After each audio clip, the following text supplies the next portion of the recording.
My brother walked into my bakery last month to make a sales pitch. And the second he saw me behind the counter, he turned white, grabbed his briefcase, and walked out without saying a single word. Because 12 years ago, he told me I was dead to him for being just a janitor. The janitor who paid for his entire college education. So here's the short version. I dropped out of school at 17 to scrub floors and mow lawns so my little brother could get his degree. He repaid me by erasing me from his life. And when he finally resurfaced, it was because his company needed my business. Except he didn't know the bakery owner he was pitching to was me. I'm Janet, 31 female. My husband is Marcus. My brother is Alan, he's 29. And his wife Priya, well, she's the one who finally told me the lies he'd been telling about me all along. But to understand why my brother's face drained of color that morning, you need to go back to where it started. To the apartment that smelled like pine sol and lavender fabric softener, because those were the 2 scents my mother carried home on her skin every single night. Our mom, Gloria, cleaned office buildings. She cleaned them 6 days a week, sometimes 7, and she believed, with a faith that bordered on religious, that education was the only door worth knocking on. She couldn't give us much, but she gave us that belief. She drilled it into both of us. I was 15 when she first got sick. Lupus, the doctors said, though, it took months of misdiagnosis before anyone bothered to listen to a cleaning woman describe her own symptoms accurately. By the time I was 16, she couldn't work full shifts anymore. By 17, she couldn't work at all. Alan was 15 then. Bright. Genuinely bright, the kind of kid teachers pulled aside to talk about scholarships and potential. Mom would light up talking about his grades. And I'd light up watching her light up. So, when the math stopped working, rent plus medical bills plus groceries minus 1 income, I did the only thing that made sense to me. I dropped out. Took over Mom's cleaning contracts. Added lawn care on weekends because a neighbor offered me his old push mower.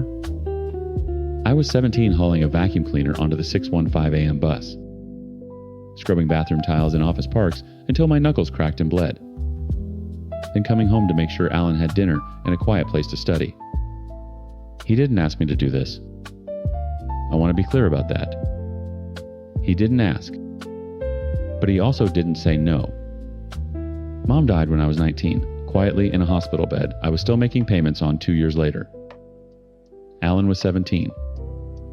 I became his legal guardian. I kept cleaning, he kept studying. And for a while, a brief fragile, while we were okay. Sad, broken, but okay. He'd sometimes leave a note on the kitchen counter times, "Thanks for dinner, Jay." Asterisk, small thing. Meant the world. He got into a good college. Not Ivy League, but solid with partial financial aid that covered maybe 40%.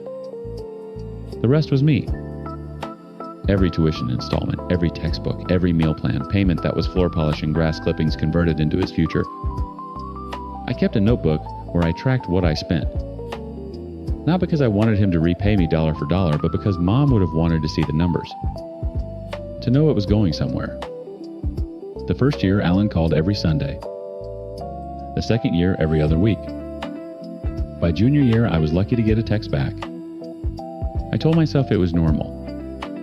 College kids get busy. They grow up, grow out. I told myself a lot of things. Then came Tiffany.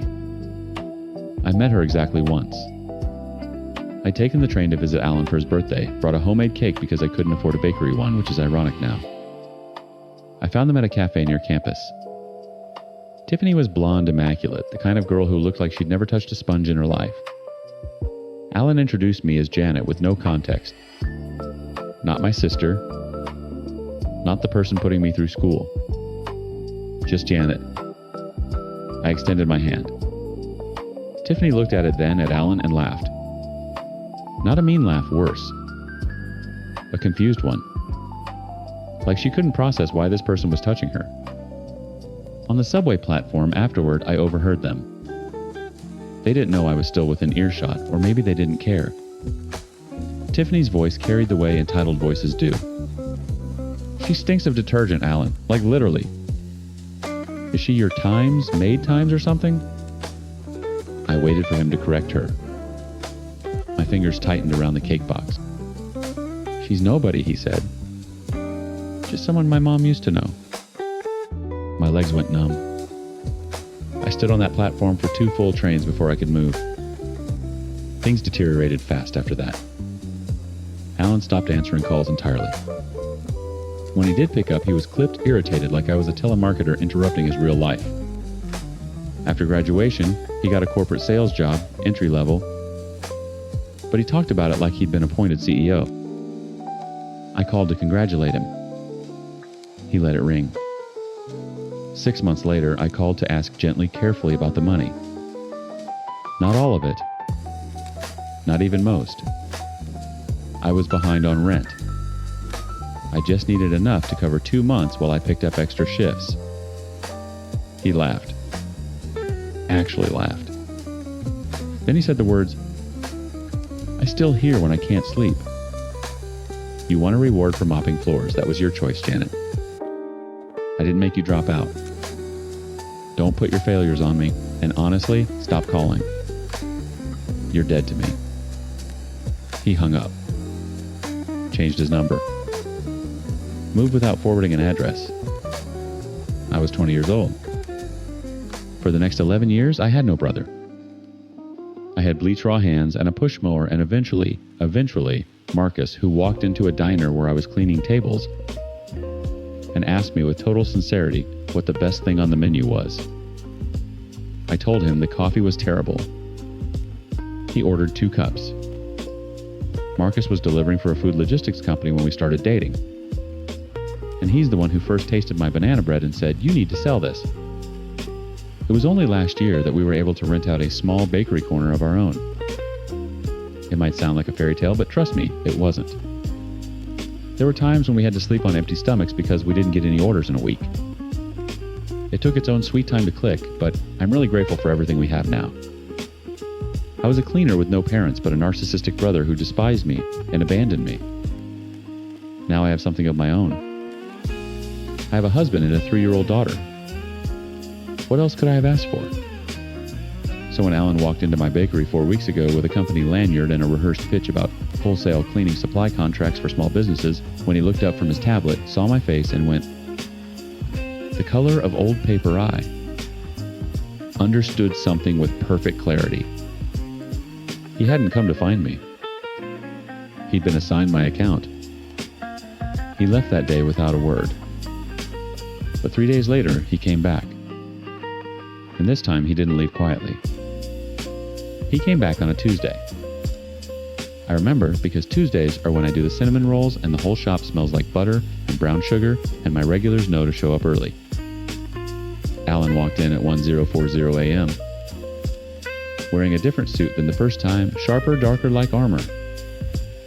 He didn't look at me.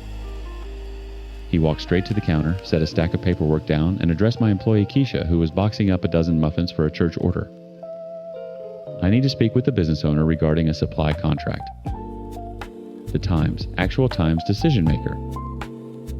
Keisha looked at me. I was 3 feet away restocking napkin dispensers. "That's her," Keisha said. Alan's jaw worked like he was chewing glass. He still wouldn't turn his head. He spoke to the air between us, this bizarre middle distance, as if acknowledging me directly would cost him something he couldn't afford. "I've been assigned this account. I'm going to need you to sign the onboarding documents and confirm your quarterly supply needs. This is strictly professional." "Alan," I said. Just his name. Quiet. Something cracked behind his eyes. Not softness, pressure. The kind that builds before an explosion. "Don't," he said. "Don't do that. Don't say my name like you know me. You're a client. Sign the paperwork, or don't." 2 of my regulars were sitting by the window. Mrs. Okafor had her granddaughter on her lap. They were both watching. "I'm not signing anything," I said. "And you should go." That's when he threw the folder. Not at me, onto the counter hard enough that the pages fanned out and one slid into the muffin display. His voice went up a full register. You think you can play games with me. You think because you run some little times, cake shop times, you're somebody. Now, I have a quota. I have accounts across this entire district. You are a line item, Janet. You are a times line item. Asterisk. My hands were steady. I noticed that with a kind of detached surprise. 11 years ago, his voice could make my whole body flinch. Now I was standing behind my own counter in my own shop, and my hands were steady. Get out of my store, I said. Don't come back. He left. Knocked over the tip jar on his way out. Quarters rolled across the tile like small fleeing things. Keisha looked at me. Who times was times that... Nobody, I said. And then I heard the echo of that word, his word, from a subway platform 12 years ago, and I had to go sit in the back room for 10 minutes with my face in my hands. Marcus found out that evening. Not because I told him, because Keisha told him. She'd been worried enough to text him, and when he came home and saw my face, he didn't ask if I was okay. He knew better. He sat next to me on the couch, put his hand on the back of my neck, and said, "Tell me everything." So I did. What Marcus did next, he did, without asking my permission, and I'll be honest, I'm still deciding how I feel about that. He called every bakery owner and small business contact we'd built relationships with over the past year. You know, I wasn't even good with writing on the internet stuff until very recently. When we opened our shop, other local shop owners suggested that we create our online page and all. Yes, we paid someone to do that, but I had to learn the skill. The point is, we'd built a real network. Small business owners talk. They protect each other. Marcus told them what happened, that a sales rep had come into our shop, thrown paperwork, screamed at me in front of customers. He had the CCTV footage. He filed a formal complaint with Alan's company. Within 2 weeks, 4 businesses in our district severed their contracts. Alan's company launched an internal review. He was terminated. He called me from an unknown number at 11 p.m. on a Thursday. My daughter was asleep in the next room. "You witch," he said. His voice was ragged wet. "You vindictive, jealous witch. You couldn't stand seeing me succeed, could you? You had to drag me down to your level." "Alan, I times built times myself. Everything I have, I earned. You mopped floors. That's all you ever did. And now you've destroyed my career because you can't handle..." "Mom's money," I said. "My money. My knuckles cracking open every winter. My education, Alan. I gave you mine." Silence. Then, "You chose that?" I hung up. His wife called the next day. Priya. Soft voice, careful words, a baby crying in the background. She told me Alan had said I was an estranged relative who'd stolen money from their mother. That I'd been the one to cut times and times off. That I was jealous of his success. And had harassed him for years. She said, "I just want to know what's true." I told her. All of it. The cleaning contracts, the tuition payments, the notebook I still had in a drawer. She was quiet for a long time. He told me he had no family, she finally said. Then he told me he had family, but they were toxic. I'm starting to understand which version is real. Before she hung up, she asked if there was anything Alan could do. Any path forward? He can apologize, I said. Not to get his job back. Not to fix anything. Just to say it.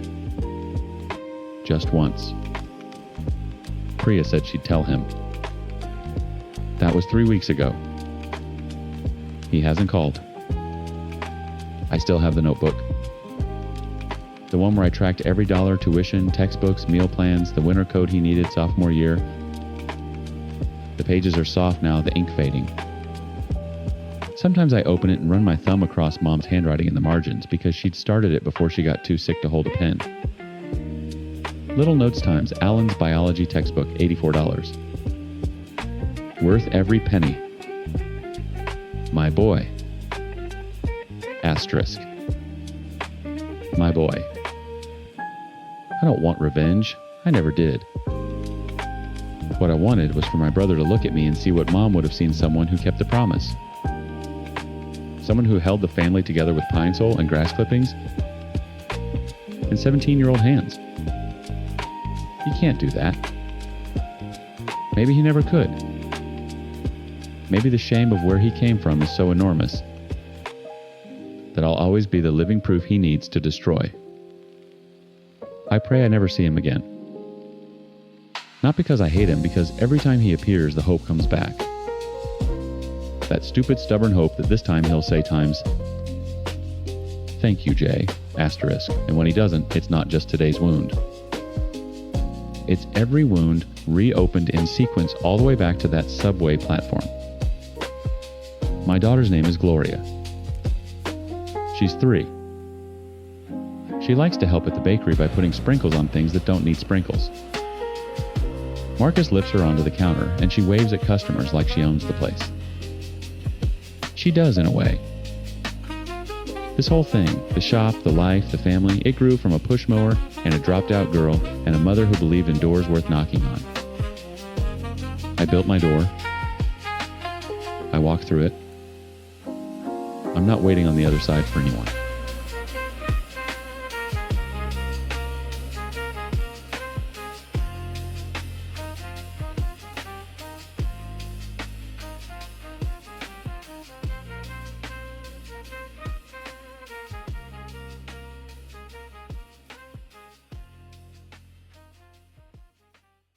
My wife told me I was being manipulative for wanting her to care about our marriage. Turns out she'd been sleeping with someone else for 4 years and just assumed I was okay with it. So here's the situation. I spent years trying to save a marriage my wife had already walked away from. Every date night rejected, every vacation shut down, therapy flat out refused. I quietly prepared my exit, and when I finally confronted her, she didn't cry, she didn't apologize, she got offended. Then she dropped a confession that rewrote every single day of the last 4 years of my life. I'm 35, a dad who thought he was doing everything right. My wife is Laura, 37, the woman who let me raise our daughter Lily while she built a whole second life with her coworker Derek. And Lily, she's 5, the only person in this story who deserves better than what she got. The thing about a marriage dying is that it doesn't announce itself. There's no funeral. No one sends flowers. It just stops breathing one night and you keep performing CPR for years because you can't accept the silence. I need to go back to the beginning, or at least to the part where the beginning of the end became impossible to ignore. Lily was about 18 months old when I first felt it. That subtle shift. Laura stopped reaching for my hand in the car. It wasn't dramatic. She just stopped. Her hand would sit on her thigh, 6 inches from mine on the center console, and the distance felt like a canyon. I told myself it was exhaustion. New parents? Sleep deprivation? Hormones still recalibrating? I told myself a lot of things. By the time Lily turned 2, we hadn't been on a date in 5 months. I booked a sitter, my mom, who was thrilled and made reservations at the Italian place where I'd proposed. Laura came downstairs in sweatpants. "I'm not really feeling it tonight," she said. "Can we just stay in?" We stayed in. She watched something on her phone in bed while I cleaned the kitchen. I told myself it was a phase. The anniversaries were the ones that cut deepest. Year 7, I bought concert tickets. She said she had a work thing. Year 8, I planned a weekend at a bed and breakfast upstate. She said Lily couldn't handle us being gone overnight, even though my mom had offered again. Year 9, and this is the one that lives in my chest like a splinter, I came home with flowers, a card, and a reservation confirmation. Laura looked at the flowers like I'd handed her a chore.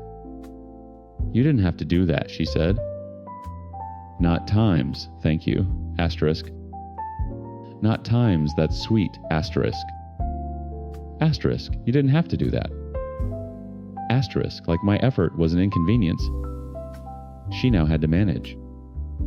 I suggested therapy for the first time that spring. Casual, non-threatening. Hey, I've been reading about couples counseling and I think it could be good for us. Just a tune-up. Laura didn't even look up from her phone. There's nothing wrong with me. Not times there's nothing wrong with us, asterisk.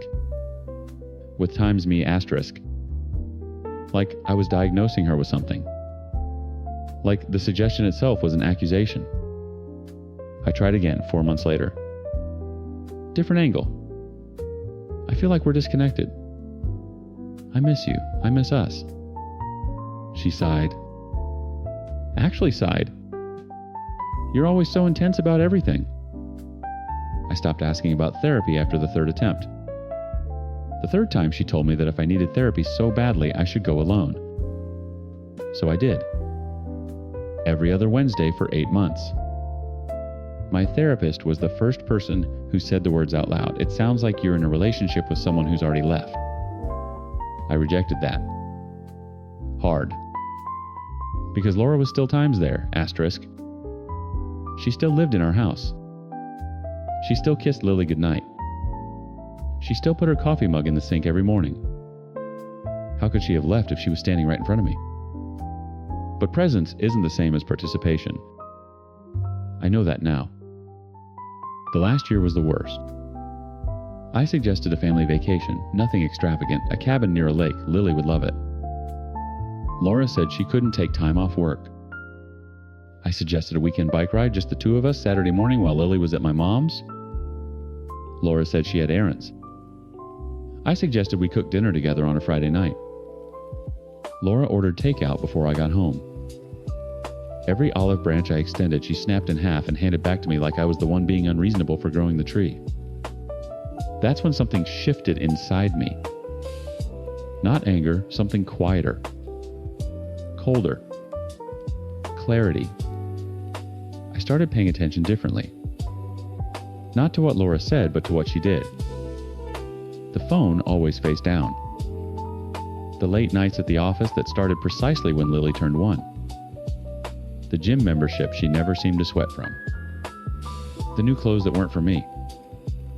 The way she'd shower the moment she walked through the door, even on days she claimed she'd just been at her desk. I didn't snoop. I didn't check her phone. I didn't need to. The architecture of her deception was visible to anyone willing to stop pretending the building wasn't on fire. I called a lawyer on a Tuesday. Quietly. Consultative. I learned about custody frameworks, asset division. What a document that says I'm allowed to travel with my daughter as the sole parent looks like. I scouted a condo 12 minutes from Lily's preschool. I opened a separate savings account. I built an entire exit in silence, mirroring the exact silence Laura had imposed on our marriage for years. She never noticed. Not the legal consultations, not the apartment viewings, not the financial separation happening in plain sight. She never noticed because she wasn't looking. She hadn't been looking at me in years. The Saturday it all detonated, Lily was at a play date across the street.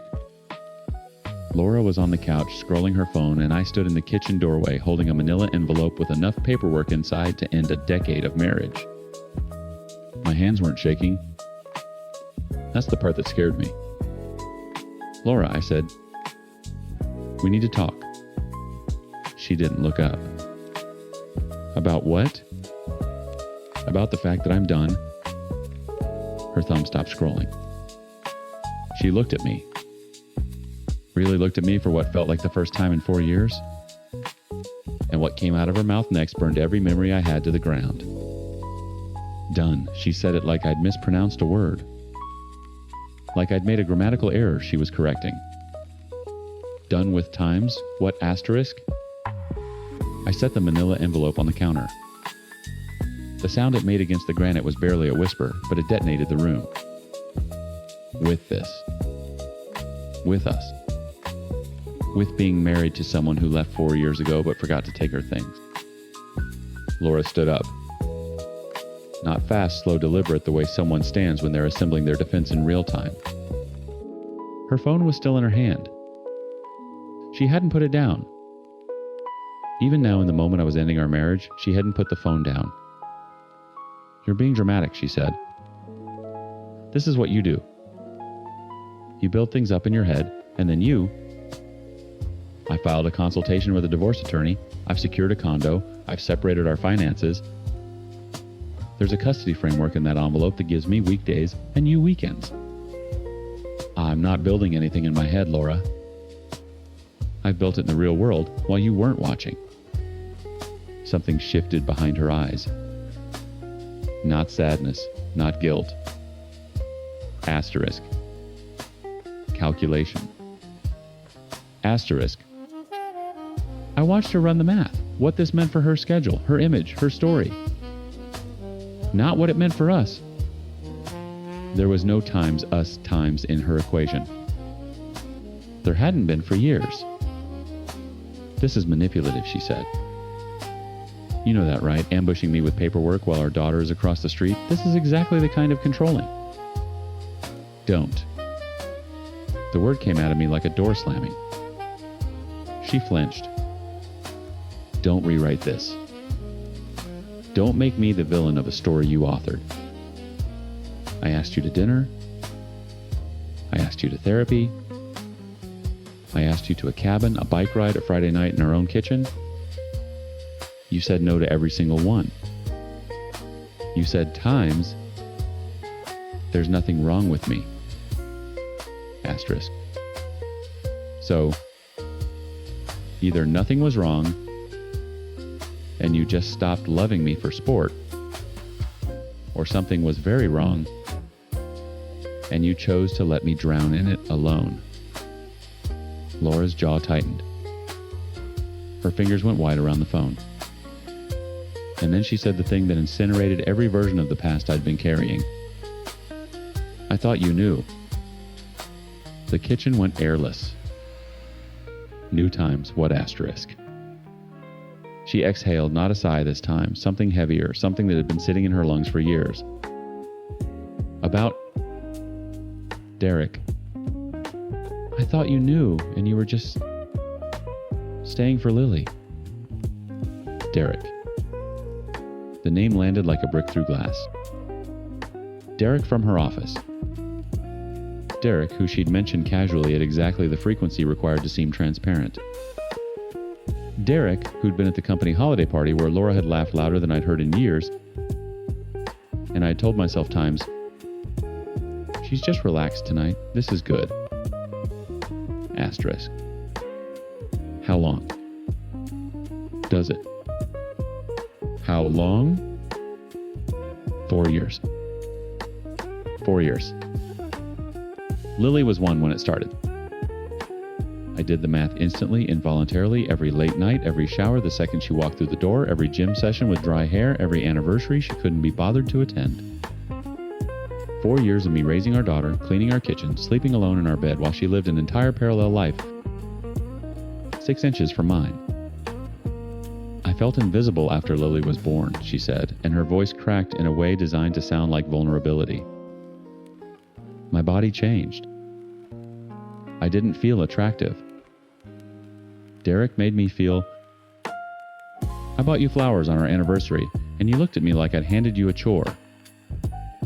My voice was flat. Surgical. "You didn't feel invisible. You felt times inconvenience, times by the man who was home every night with your daughter so you could go feel attractive somewhere else." She opened her mouth, closed it, opened it again. Nothing came out. "I was your childcare, Laura. That's what I was. You kept the marriage alive because I was convenient." She started crying then. I watched the tears arrive and felt absolutely nothing. That absence of feeling was its own kind of grief, mourning not the woman in front of me, but the version of myself who would have crossed the room to hold her. I picked up the envelope, set it on the coffee table beside her phone. "Read it. Sign it. Or don't sign it, and let a judge decide." Either way, I'm done performing CPR on something you killed 4 years ago. I walked across the street to pick up Lily from her playdate. She ran to me with a crayon drawing of a purple house. "That's our house, Daddy," she said, and I held her so tight she giggled and said I was squishing her. The papers were filed Monday morning. Laura signed without contesting.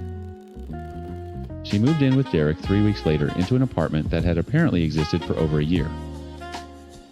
A second home I'd been funding through a marriage I thought was struggling but salvageable. Custody settled exactly as I'd proposed. Weekdays with me, weekends with her. Lily handled the transition with the bewildering resilience that only 5-year-olds possess. Asking questions like, "Does Mommy's new house have a bathtub instead of the ones that would gut me later?" I started therapy for Lily immediately. Not because she was broken, but because I refused to let the shrapnel travel silently through her, the way it had traveled through me. I found a child psychologist who used play therapy, and Lily called her the lady with the sand table, which felt about right. As for me, I am going to work on myself and my relationship with my daughter, starting with a vacation. I am going to surprise her with a trip to Disney this winter. It will be expensive, but I really want to make her happy and create some happy memories. I am going to miss her on weekends.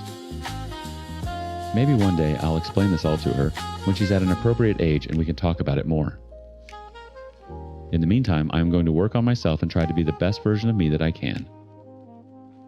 I don't know what the future holds, but I guess I'll know eventually.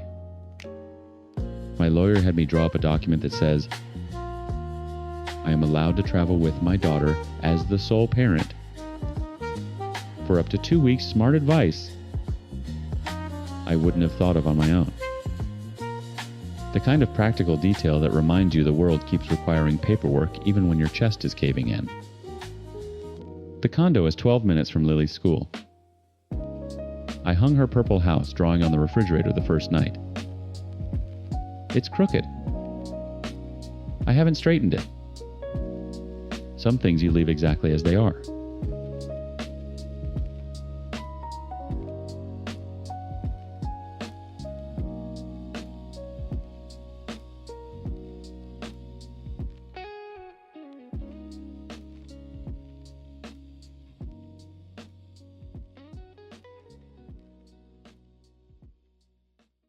My mother made me promise that she'd always be the first phone call whenever something good happened in my life. Not because she wanted to celebrate with me, because she wanted a head start on figuring out how to ruin it. 2 stories tonight. In the first, a bride watches her own mother announce a surprise wedding 1 week before hers skip the rehearsal fake. An early flight home and secretly honeymoon in New York City while her daughter's wedding cake was still being cut. In the second, a woman's boyfriend drops serious money on a birthday gift that would literally make her physically ill, then tells her she could just push through it. I'm 26 female, recently married to my husband Marcus, and currently pregnant with our first child.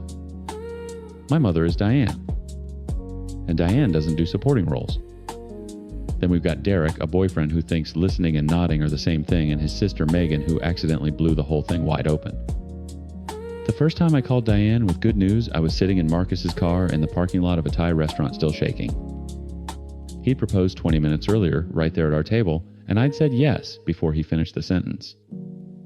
My hands were trembling so hard I could barely unlock my phone. I called her first. Before my best friend. Before Marcus's parents. Before anyone. Because that was the rule. She picked up on the 4th ring. Marcus proposed, I said, "Mom, I'm engaged." 3 seconds of silence. Then a sigh. "Well," she said, "I'm sure I'm the last to know." I looked at Marcus. He was watching my face, and I watched his expression shift from hopeful to something harder. I put her on speaker so he could hear. "You're literally the first person I call." Another sigh. I just would have liked to have been involved, that's all. But I guess that's not how you do things. Marcus reached over and squeezed my knee. I stared at the engagement ring, still warm from his hands, and felt something small and bright inside me flicker and dim. That was the template. That was always the template. I just didn't recognize it yet. The engagement party was 3 weeks later. My best friend organized it. She'd be my maid of honor, and she threw herself into planning with the kind of energy that made me feel, for the first time, like someone was genuinely excited for me. Diane showed up 40 minutes late in a white dress. During the toast, she started crying. Not quiet tears. Full body, shoulder-shaking sobs that made the entire room pivot toward her. Marcus's mother actually got up from her seat to bring Diane a glass of water. I stood there holding a champagne flute, smiling, watching my own engagement toast become a group effort to comfort my mother. She's just emotional, my dad Greg said afterward, not meeting my eyes. She wore white dad. He shrugged. You know how she is. I did. That was the problem. A month later, Marcus and I attended a friend's wedding. Diane was there too, with Carlos, her boyfriend of maybe 4 months at that point. Carlos didn't speak English. They communicated through Google Translate, holding his phone between them like a walkie-talkie, and Diane spoke about this like it was the most romantic thing that had ever happened to a human being. During the reception, I watched from across the room as Diane dragged Carlos onto the dance floor and ground against him to a Bruno Mars song, while the bride's elderly grandmother sat 3 feet away, frozen mid-bite. Marcus put his hand on the small of my back. Your mom is? I know. She's really... I times no asterisk. The bridal shower was next. My maid of honor spent weeks on it. Hand-addressed invitations, a mimosa bar, little games with photos of Marcus and me from college. It was beautiful. Diane sat in the corner on her phone for 2.5 hours. She didn't participate in a single game. When I opened gifts, she watched with this flat, distant expression like she was sitting in a waiting room. She gave me a set of dish towels, not wrapped, still in the plastic bag from Home Goods receipt tucked inside. I thanked her. She said, mm-hmm. My maid of honor found me in the bathroom afterward, mascara running. She didn't say anything. She just locked the door and sat on the edge of the tub while I cried. When I found out I was pregnant, I called Diane first. Again. Because the rule was the rule, and I was still at 26, a daughter reaching out her hand to a woman who kept biting it. Mom, I'm pregnant. Dead air. Then in the flattest monotone I have ever heard from a living human, oh, okay. Marcus and I are really excited. That's nice. She didn't ask how far along I was. She didn't ask about due dates or names or how I was feeling. She asked if I'd talked to Greg yet, and when I said no, she said, well, he'll probably be more excited than me since I'm always the last to hear anything. Marcus was standing in the kitchen doorway. I could see his jaw working. I hung up and set my phone face down on the counter. She's done, he said quietly. She's my mom. She's times done, times babe. Then came the wedding budget conversation. I gave Diane a full year's notice. 12 months to save to plan to book a flight. She told me she couldn't afford to attend. Couldn't swing it. Too expensive. I offered to help with the flight. She declined. I offered to let her stay with us. She declined. Every solution I presented, she swatted away like a fly. Then exactly 1 week before my wedding, my phone buzzed. It was a photo. Diane and Carlos standing in front of a courthouse holding a marriage certificate. She was beaming the kind of unguarded, radiant smile I had never once seen directed at anything I had accomplished. The caption read, "Time surprise, we're married, asterisk." She'd known Carlos for 5 months. They still use Google Translate. Part of her reasoning for getting married before me was so that they could make this trip about times them, asterisk. I didn't understand that yet. Not fully. Not until the wedding weekend, when everything Diane had been building toward finally detonated. And detonate it did. The rehearsal dinner was Friday night. Diane didn't show. No call. No text. No explanation. My maid of honor kept checking her phone for me so I wouldn't have to, and every time she looked up and gave a small shake of her head, I just nodded and kept eating. Marcus's parents filled the silence beautifully. His mother told embarrassing stories about him. As a toddler, his father made a toast that made everyone cry. It was warm. It was generous. It was everything. Diane rolled in Saturday morning, 4 hours before the ceremony, Carlos in tow. She found me in the bridal suite while my maid of honor was pinning my veil. "There's my baby," she said, and before I could respond, both her hands were on my stomach. Palms flat, fingers spread, pressing into my belly like she was claiming territory. I was 5 months pregnant. I hadn't invited the touch. My body went rigid and my maid of honor's hands froze mid-pin. "Oh, stop. I'm your times, mother, asterisk." She squeezed once, then stepped back and looked me over. Not at my dress. Not at my veil. At my body with an expression I can only describe as inventory. "You're showing more than I thought you would." My maid of honor set down the pins. "Diane, we need to finish getting her ready." Fine. She waved a hand. "Carlos is looking for the seating chart. He needs to sit next to me. He won't know anyone." She left. My maid of honor locked the door behind her and we looked at each other in the mirror. Neither of us said anything. She just picked up the pins and kept going. The ceremony was beautiful. I need to say that. Marcus cried when he saw me. I cried when I saw him cry. The officiant mispronounced Marcus as Marcos twice, and we laughed both times, and for 22 minutes, standing under an arch my maid of honor had wrapped in eucalyptus at 6 a.m, I forgot about Diane entirely. Then came photos. The photographer lined up family shots, and Diane refused to smile in any frame that didn't include Carlos. Arms crossed, mouth flat, dead-eyed until he stepped in beside her, at which point she lit up like a marquee. In my wedding photos, at my wedding. The photographer looked at me with a question on her face, and I just said, "Move on." During the reception, my father Greg walked me onto the dance floor for the father-daughter dance. We made it maybe 90 seconds in before I noticed him glancing over my shoulder. I turned. Lily, my 14-year-old sister, was sitting at the head table with her arms folded, crying. Not sad crying. Furious crying. The kind of crying that is a weapon. "She doesn't like the food," Greg murmured. "She's times 14, asterisk." "I know, sweetheart, but..." "Dad. It's our dance." He looked at me. He looked at Lily. And I watched him make the calculation, in real time, the same calculation he had been making my entire life. "I'll be right back," he said. He left the dance floor during our father-daughter dance.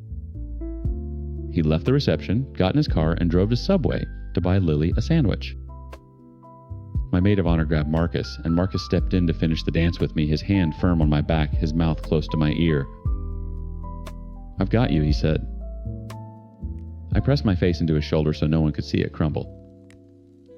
By 9 o'clock, Diane's entire side had cleared out. She claimed early flights. Everyone had early flights. Couldn't stay. So sorry. Hugs and congratulations, and gone. 3 days later, my bridesmaid texted me a screenshot from Instagram. Diane beaming in front of the Statue of Liberty, Carlos's arm around her waist. Caption times, honeymoon vibes, NYC baby asterisk. There were no early flights. There was never a budget problem. She'd married Carlos a week before my wedding, so this trip could double as times their times honeymoon, and she'd ship my younger brother home on an earlier flight alone to make the timeline work. She'd use my wedding as a layover. I stared at that screenshot for a long time. Then I set my phone down and felt something I didn't expect. Relief. I went no contact. Diane's texts came in waves, breezy at first, then confused, then wounded, then furious. I let them pile up unread for 2 weeks before I finally responded with a message listing everything.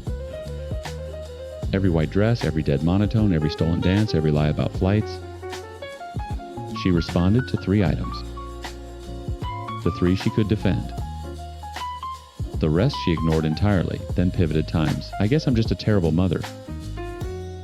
I guess nothing I do is ever enough for you, asterisk. I typed back, times I need space. Please respect that. Asterisk. She did not respect that. But I kept the door closed anyway. Here's what I know now. Diane never wanted to be the first person called with good news. She wanted to be the Times, only Times news. Every milestone I reached was a mirror she couldn't stand looking into, so she smashed it and built her own reflection in the shards. The courthouse wedding, the honeymoon hijack, the grinding on Carlos at someone else's reception, none of it was about love or joy. It was about gravity. Hers. I'm married to my best friend. I'm growing a human. And for the first time in 26 years, my happiness belongs to me. No one is standing at the edges trying to eat it alive. As for Diane, she has shown her jealousy. She did not care about being there for me, but about being closer to New York City. And the next thing would have been making my pregnancy about her becoming a grandparent. I'm done reaching out my hand. The bite marks have finally scarred over.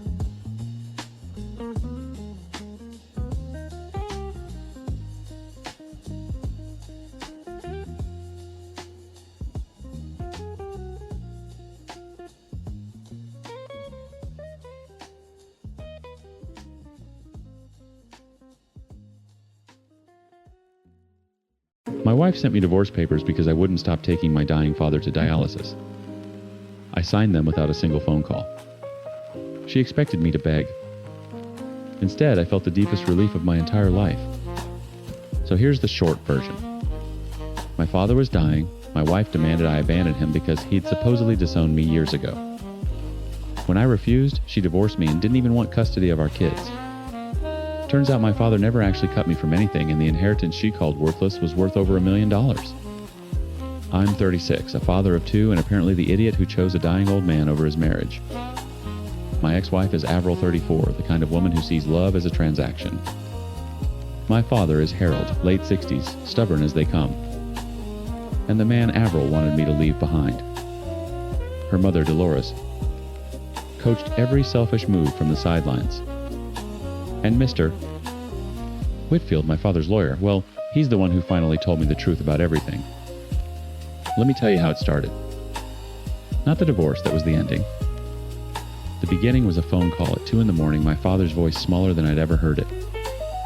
They're putting me on dialysis, Harold said. No greeting. No preamble. Just that sentence hanging in the dark like a sentence of its own kind. I sat up in bed. Avril stirred beside me but didn't wake. My father and I hadn't spoken in almost 3 years, not since the fight that supposedly ended everything between us. He'd wanted me to take over his company. I'd wanted to build something on my own. He told me I was ungrateful. I told him he was controlling. He said I was no longer his son. I said fine. But when a man calls you at 2 a.m. to tell you his kidneys are failing, none of that matters. The grudge just evaporates like fog off a highway. Which hospital, I asked. Street Catherine's. Wednesdays and Saturdays. I'll be there. He hung up without saying thank you. That was Harold. But I heard it anyway in the pause before the click. I told Avril the next morning over breakfast. She was cutting a grapefruit into perfect halves the way she always did, like even fruit needed to be disciplined. Your father, she repeated. The one who disowned you. He's sick, Avril. He told you to your face that you were cut out of everything. His will, his business, his life. She set the knife down. And now you want to chauffeur him to dialysis twice a week? He's my father. He's a stranger who shares your blood. She picked the knife back up. There's nothing in it for us. That phrase, times nothing in it for us times, I should have heard it for what it was. A confession. But I was too focused on the dialysis schedule to notice. The first few weeks weren't terrible. I rearranged my work hours, my boss was decent about it, let me shift things around as long as the output stayed consistent. Every Wednesday and Saturday I'd drive 40 minutes to Harold's house, help him into the car, sit with him through 4 hours of dialysis, drive him home, make sure he ate something, then head back to my own life. Harold didn't say much during those sessions. He'd sit in the chair with the tubes running from his arm and stare at the ceiling like he was negotiating with God. Sometimes he'd grunt a comment about the news. Once he looked at me and said, "You didn't have to come." I said, "I know." That was the closest we got to tenderness for the first month. But something was shifting. I could feel it in my chest, this loosening like a knot I'd carried for years was slowly being worked free. My father was dying, and somehow, sitting next to him in silence was healing something in me. Avril noticed the shift too. She didn't like it. It started small. A dentist appointment for the kids scheduled on Wednesday afternoon. Oh, I forgot, that's your time's Father Day, asterisk. A dinner with Dolores booked every Saturday evening. You'll just have to be back by 6, no excuses. When I'd come home late from Harold's, the house would be in deliberate chaos. Dishes stacked in the sink, toys scattered across every surface, laundry piled on our bed. "I can't do everything alone," Avril would say, arms crossed, standing in the wreckage she'd clearly orchestrated. Then she started on the kids. My son came to me one night, 7 years old, tugging my sleeve. "Mom says Grandpa Harold doesn't love us. Is that true?" My jaw tightened so hard I felt it in my temples. "Grandpa Harold is sick, buddy. And he loves you very much. Mom says he's mean and we shouldn't visit him." I knelt down and looked my boy in the eyes. Sometimes grown-ups say things when they're upset. Your grandpa isn't mean, he's just stubborn. There's a difference. I confronted Avril that night. She didn't even flinch. I'm telling them the truth. That man threw you away. Why should our children get attached to someone who... He's their time's grandfather, asterisk. He's a dying man with nothing to leave us. You're wasting time we don't have on someone who already told you you're worthless. The room went quiet. I stared at her and realized I was looking at a stranger. The ultimatum came on a Tuesday. She was standing in the kitchen doorway, Dolores on speakerphone like a war room general. It's him or me, Avril said. Tomorrow is Wednesday. If you walk out that door to go to that hospital, don't expect me to be here when you get back. I picked up my keys. Wednesday, I took Harold to dialysis. When I came home, Avril was gone. Half the closet empty. Her toiletries cleared out. She'd gone to Dolores' house. She needed some time to cool off, and I also needed some space from her. In her absence, I'm taking care of the house, my children, Dad, and my work. Yet I felt so relieved, so relaxed. Her absence was actually soothing to me. I'd come home and the house was times quiet, times not the tense, loaded quiet of someone punishing you with silence, but actual peace. The kids seemed lighter too. Fewer tantrums. More laughter. Then the day before yesterday, she sent me divorce papers. I was somewhat expecting it, but didn't anticipate it coming so soon. I was shocked, but deep down I was happy and relieved. I didn't call her. Just signed the papers and sent them back. Surprisingly, she didn't ask for custody of the children. That was the only clause I was worried about, but she clearly didn't want them. That told me everything I needed to know about who Avril really was. When she received the papers, she called me, yelling about how could I just sign without calling her and pleading with her. Funny, right? Her mom snatched the phone and shouted that I was a fool, throwing away the best thing that ever happened to me, and that no woman would ever tolerate a man who prioritizes a corpse over his wife. I hung up. Blocked both numbers. Then I packed up the kids and drove to Harold's house. What happened next, what my father built in those final months with my children, what Mr. Whitfield told me in that office after the funeral changed everything. But I wasn't ready for any of it, not yet. All I knew, standing on Harold's porch with a suitcase in each hand and two small faces looking up at me, was that I'd chosen right. I just didn't know how time's right. Harold opened the door before I even knocked. He looked at the suitcases, then at the kids, then at me. His mouth worked like he was chewing on something he couldn't swallow. "Spare room's got dust," he said. "I'll get sheets." That was Harold's way of saying, "Time's welcome home." Asterisk. The first week was chaos, the good kind. Harold's house was too big for a sick man living alone, but it was exactly right for two kids who needed room to breathe. My daughter discovered the backyard garden overgrown and wild and appointed herself its caretaker. My son found Harold's old chess set and demanded lessons.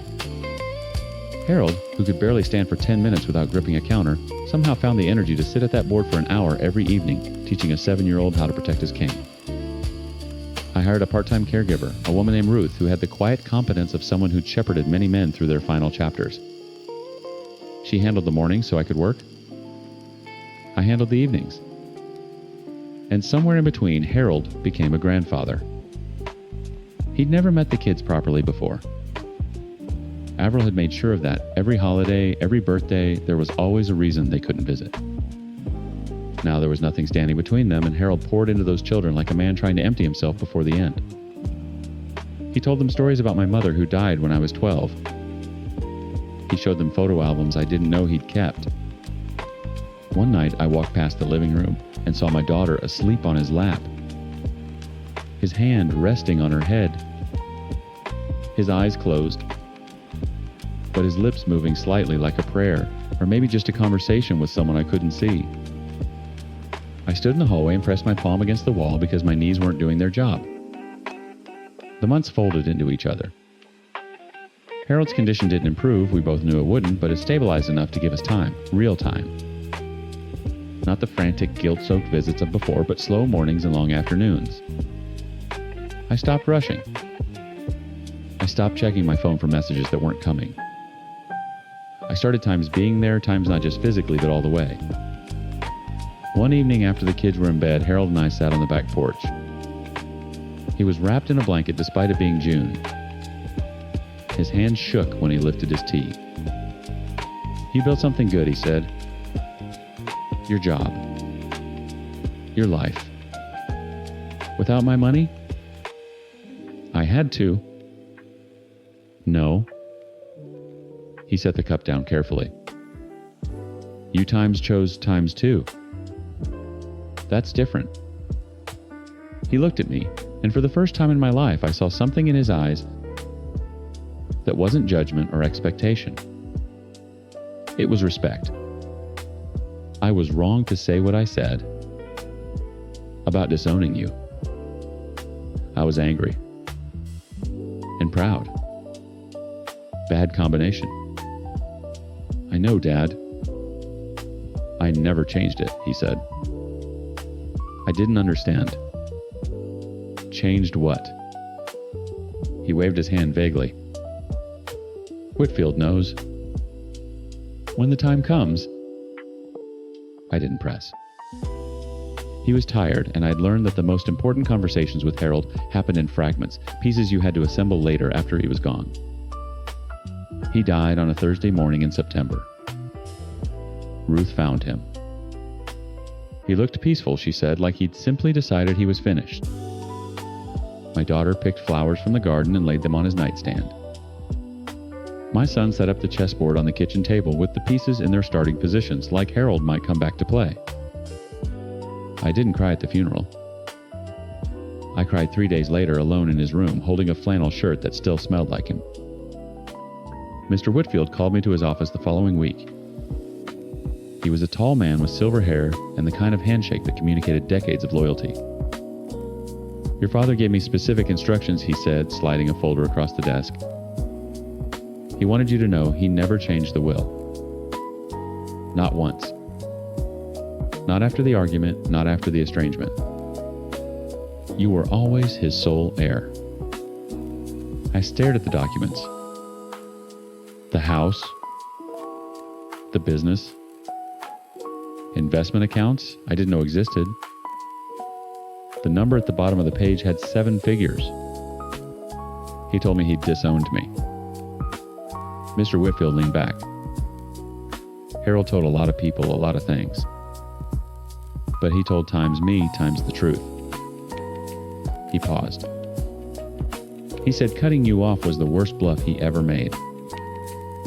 And that you were the only person stubborn enough to call it and strong enough to walk away. He admired you for it every single day. My hands were shaking. I pressed them flat against the desk. He also said Mr. Whitfield continued with the faintest smile that if your ex-wife comes knocking, I should remind her that the divorce was finalized a full year before the inheritance. And that voluntary surrender of custody is very difficult to reverse. I almost laughed. Harold, even dead, was still 3 moves ahead. Averill showed up 26 days later. I know because I counted. She brought Dolores. They wore black like they'd just come from a funeral they never attended. Averill's eyes were red, not from crying, from rehearsal. I made a mistake, she said at the door. I was scared and confused, and You didn't ask for custody of your children, Averill. She blinked. Recalibrated. I knew they were safe with you. I was, times selfless, times enough to... You called my dying father a corpse. Dolores stepped forward. Now listen here. She's still the mother of... She surrendered that claim in writing. Mr. Whitfield has the file. Averill's mask cracked. The tears dried up like they'd been turned off at a faucet. I'm entitled to half of that estate.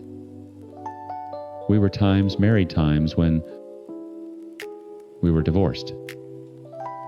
A year before. You made sure of it. She stared at me, and I saw it, the calculation behind her eyes, the spreadsheet running the columns, not adding up. She opened her mouth. Closed it. Opened it again. You planned this, she whispered. No, Averill. I just loved my father. That's the part you could never account for. I closed the door. Next month, I'm taking the kids to the Bahamas. My daughter wants to see the ocean. My son wants to build a sandcastle as big as Grandpa's house. I told him we'd try. I took over Harold's company last week. Sat in his chair. Found a photo in the top drawer, me at 16 holding a trophy from a science fair he never mentioned attending. He was in the background of the shot, barely visible, standing behind the bleachers. Watching. Always watching. I set the photo on the desk where I could see it and got to work.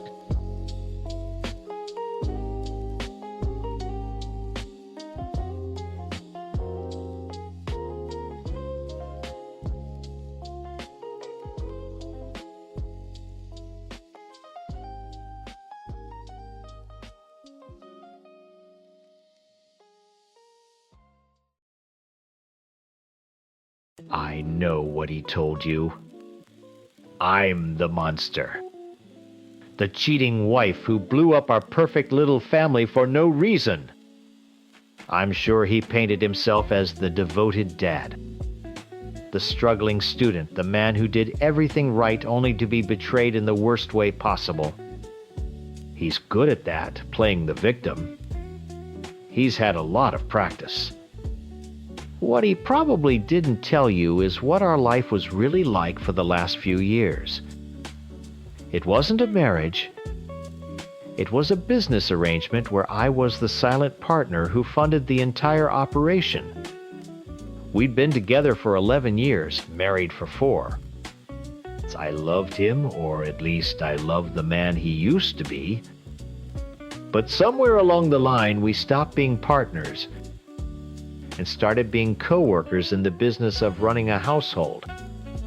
My job is demanding. I manage a big team. I travel. And the pressure is constant. I'd come home my brain fried from putting out fires all day, and I'd try to talk to him about it. I'd try to explain the politics, the stress of a deadline, or even just share a small win, and I would watch his eyes glaze over. He'd nod, say, "Aha," but he wasn't there. He was thinking about his next exam or what our son needed for daycare the next day. He decided to go back to school, a dream I supported and paid for, but it became a wall between us. It was his world, and I was just the ATM that kept it running. He called himself the primary parent. He said it with this heavy sigh like it was a cross he had to bear. He loved our son, I know he did, but he wore that title like a badge of martyrdom. It was his excuse for everything. Can't listen to you talk about your career. Sorry, I was up all night with the kid. Can't be an emotional support system for your wife who is paying all the bills? Well, I'm the primary parent. It's exhausting. It was the perfect excuse to check out of being a husband. I became a ghost in my own house. I provided the money, I managed the schedules, I made sure everything ran smoothly. But times wasn't there. Nobody saw times me, asterisk. Then there was David. He's my coworker. I know a classic cliche, but you have to understand. When I talked to David, he got it. He didn't just hear the words, he understood the language. Pressure from upper management, the frustration of a project, delay, the specific kind of exhaustion that comes from being responsible for so many people. He was in the trenches with me. A conversation with him over coffee was more connection than I'd felt with my husband in years. For the first time, someone looked at me and didn't see a mom, a wife, or a walking bank account. They saw a person. It started small back in the summer of 2020. Just talking. We'd complain about our lives at home. His wife was emotionally distant. My husband was a roommate. I was subsidizing. It was a lifeline. Finding someone who understood that specific brand of loneliness felt like coming up for air after being held underwater. At work in the lab, it became more. A look that lasted a second too long. His hand brushing mine when he passed me a file. Tiny things that felt like a jolt of electricity in my otherwise numb life. One afternoon, we were working late. We were both frustrated and tired. He said something shockingly bold about his wife and their dead bedroom. It was crass, but honest. I didn't believe him, and I laughed. "Sure you would," I said, calling his bluff. He got quiet, looked right at me, and said, "I'm not bluffing." The air in the room changed. An hour later, he proved it. It wasn't romantic. It was reckless and stupid and happened in an empty office. And it was the first time I had felt truly, intensely desired. In what felt like a decade. It wasn't even about the act itself. It was about the transgression. It was about doing something that was just for me, something that wasn't for my family or my husband or my job. The business trip was a few weeks later. It felt inevitable. We both knew where it was going. I packed a bag, and for the first time in years, I packed something that wasn't practical or comfortable. I packed lingerie. In the hotel room, before he got there, I put it on and looked at myself in the mirror. I didn't see a tired mom with spit up on her shoulder. I didn't see a stressed out manager. I saw a woman, and I was about to be with a man who saw that woman too. I wanted one night, just one, where I wasn't anyone's mother or provider or solution to a problem. Just as I was finally getting that escape, my phone lying on the nightstand lit up and started to buzz. Then again. And again. It was my husband. Call after text after call. I ignored them, but then the preview popped up on the screen times. Our son is crying for you. He won't stop. Asterisk. Another one times. Where are you? I need your help. Asterisk. It was like a leash yanking me right back to reality.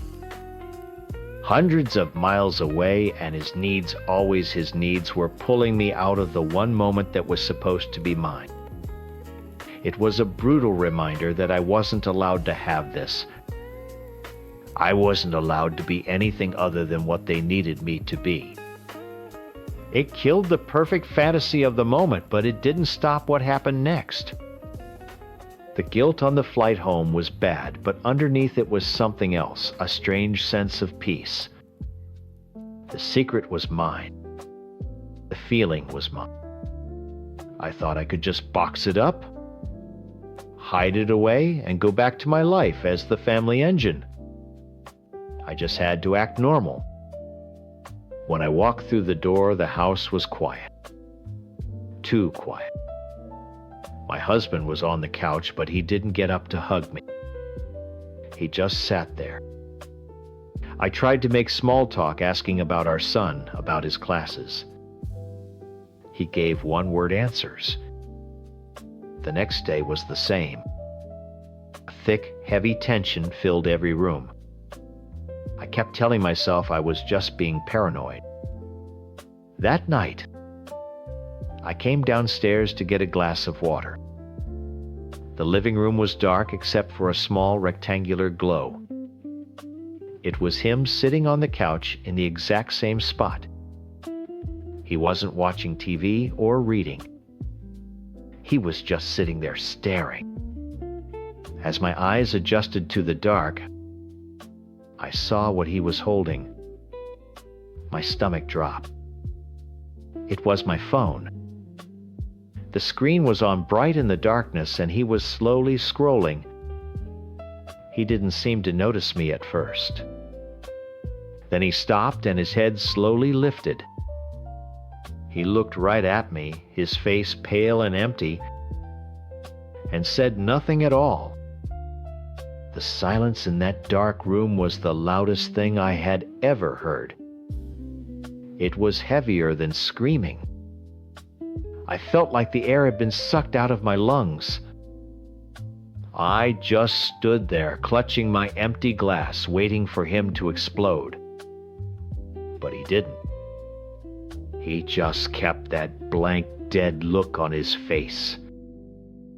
"Who is he?" he finally asked. His voice was flat. No anger, no sadness, just nothing. And the craziest thing happened. I felt a wave of relief. The hiding was over. The lying was over. I was so tired of carrying the weight of it all, of pretending to be the perfect wife and mother, while a part of me was screaming inside. "His name is David," I said. "He's on my team at work." I thought that would be the start of a real conversation. I thought he'd ask me times why, asterisk. Why was I so unhappy? What had gone so wrong between us that I would do something like this? I was ready to tell him everything. About the loneliness, about feeling invisible, about being nothing more than a walking, talking paycheck that kept his life afloat. But he never asked. Instead, he started an interrogation. When did it start? What did you do? Where did it happen? He wanted a play-by-play. He wanted every single graphic detail from the office to the hotel room. It wasn't the sound of a heartbroken husband trying to understand his wife's pain. It was the sound of a prosecutor gathering evidence for a trial.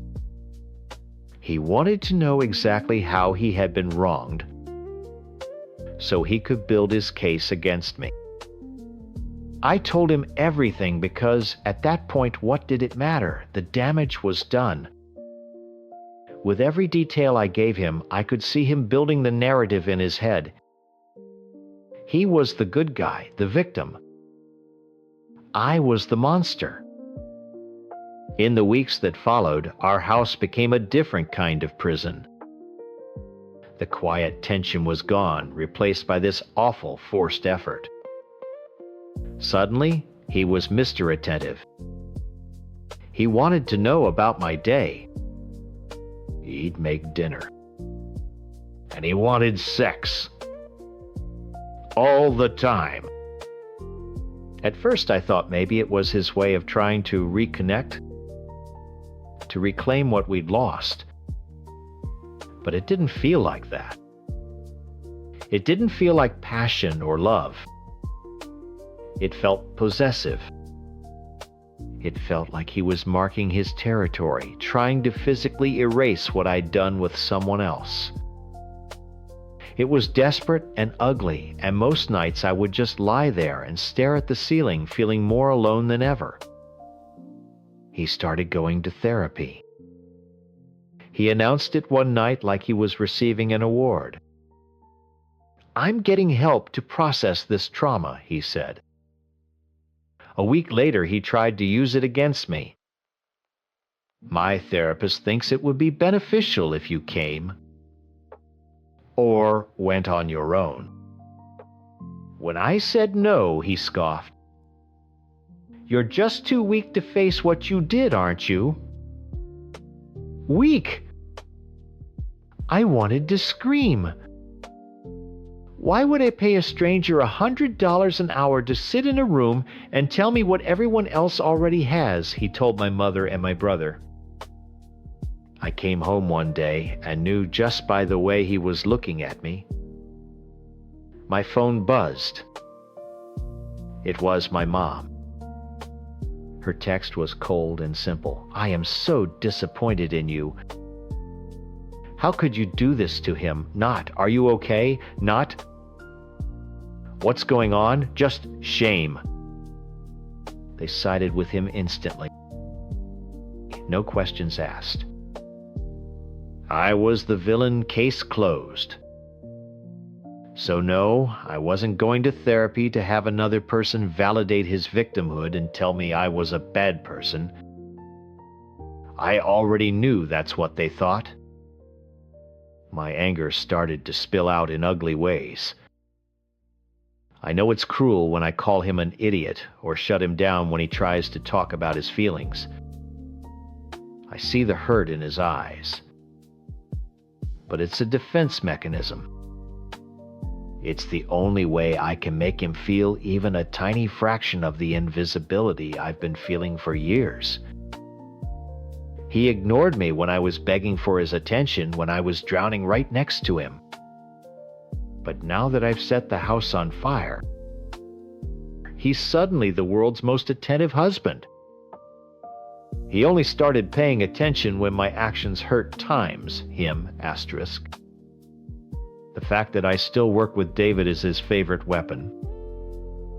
"Did you see him today? Did he talk to you? You need to quit."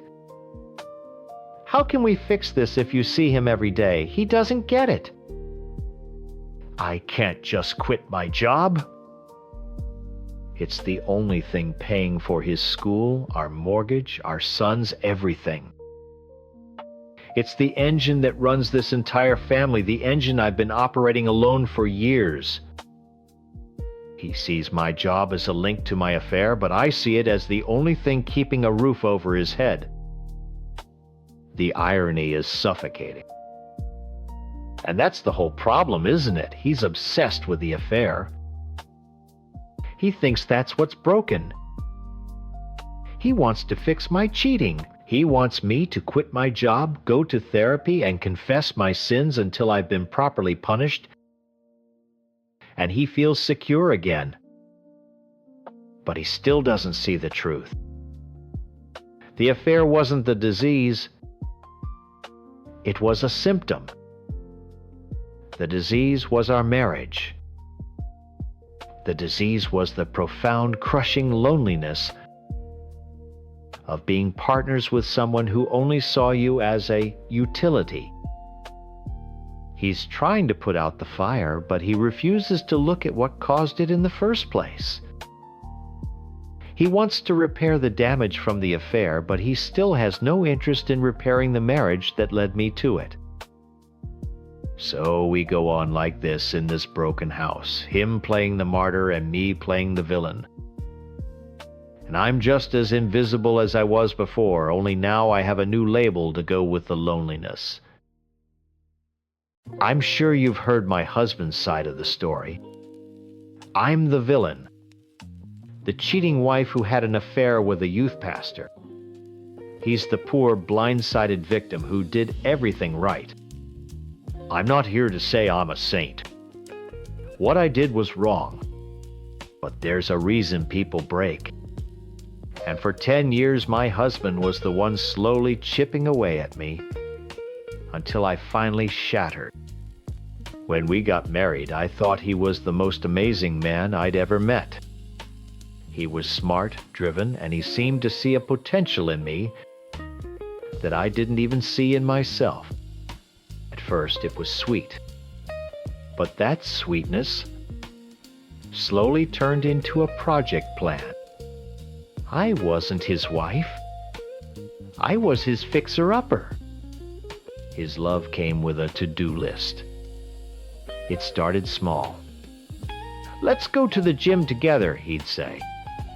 It sounded like a nice couple activity, but it was always followed by a comment about my progress or lack thereof. It wasn't about being healthy together. It was about me not being thin enough for him. Then it was about my job. I worked as a receptionist, and I liked it. It wasn't a career, but I was good at it. For him, it was an embarrassment. "Why don't you go back to school? I'll pay," he'd offer. It sounded generous, but the real message was loud and clear. You aren't educated enough. You aren't ambitious enough. You aren't times enough. Asterisk. Every part of my life was under his microscope. The way I dressed the friends I had, the books I read. He saw me as a collection of flaws, overweight, underemployed, uneducated. He later admitted he was mean and that he was just trying to help me become his equal. But his words felt like tiny paper cuts day after day until I was just covered in them. I lived under the heavy, silent weight of his disappointment. I started to believe what he was telling me, that I was a failure. A few years ago, the direct comments stopped. I wish I could say it was because he finally accepted me, but it was worse. He just gave up. He retreated into his own world of academic studies and work, and our home became a library of silence. He remembers that time as being good. He's told people we had good conversation and good sex. I remember routine. I remember having sex on Tuesdays and Fridays because it was on the schedule. I remember conversations where he'd talk about his work for an hour, and when he finally asked about my day, his eyes would glaze over before I could finish a sentence. He wasn't my husband. He was my performance reviewer, and I'd failed my annual evaluation. I have never felt as lonely as I did, sitting on the couch next to him watching TV in complete silence. That's when I met Mark. He was the new youth pastor at our church. He was friendly, kind, and when he asked how you were doing, he actually waited for the answer. We started talking after service one Sunday. I was feeling particularly low, and I guess it showed on my face. He just asked if I was okay, and something inside me broke. I started talking, and I couldn't stop. I told him about the loneliness, about feeling like I could never measure up, about living with a man who made me feel invisible. He just listened. He didn't offer a 5-point plan to fix my life. He didn't tell me all the things I was doing wrong. He just nodded and said, "That sounds incredibly hard. I'm so sorry you're going through that." For the first time in years, I felt seen. I felt heard. He told me my feelings were valid. He told me I deserved to be happy. It started with coffee after church. Then it turned into texting during the week. He became the person I told everything to. He was my friend. He took my side, something my own husband never did. Was it an affair? Yes. It became one. And I know it was a betrayal.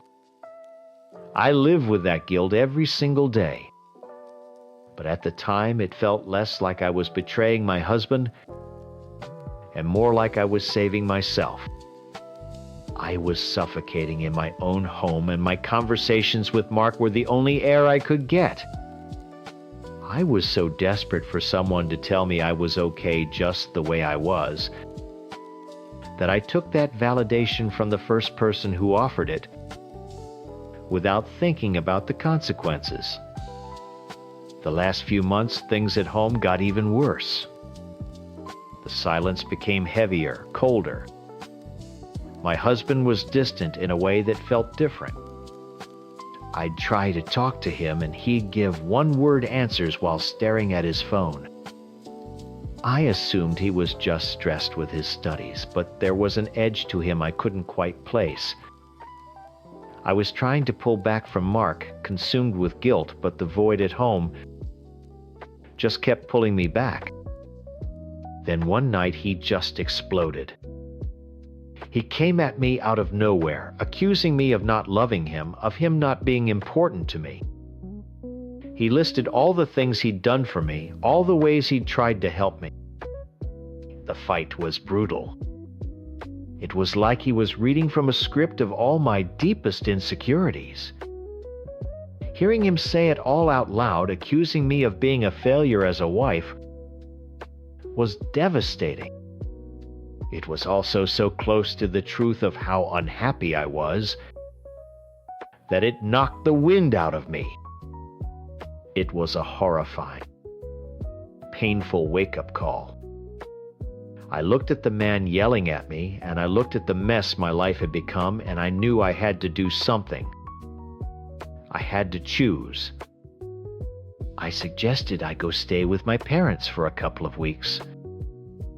I told him we both needed to clear our heads to figure out if there was anything left to save. I wasn't running away. I was trying to find a way back.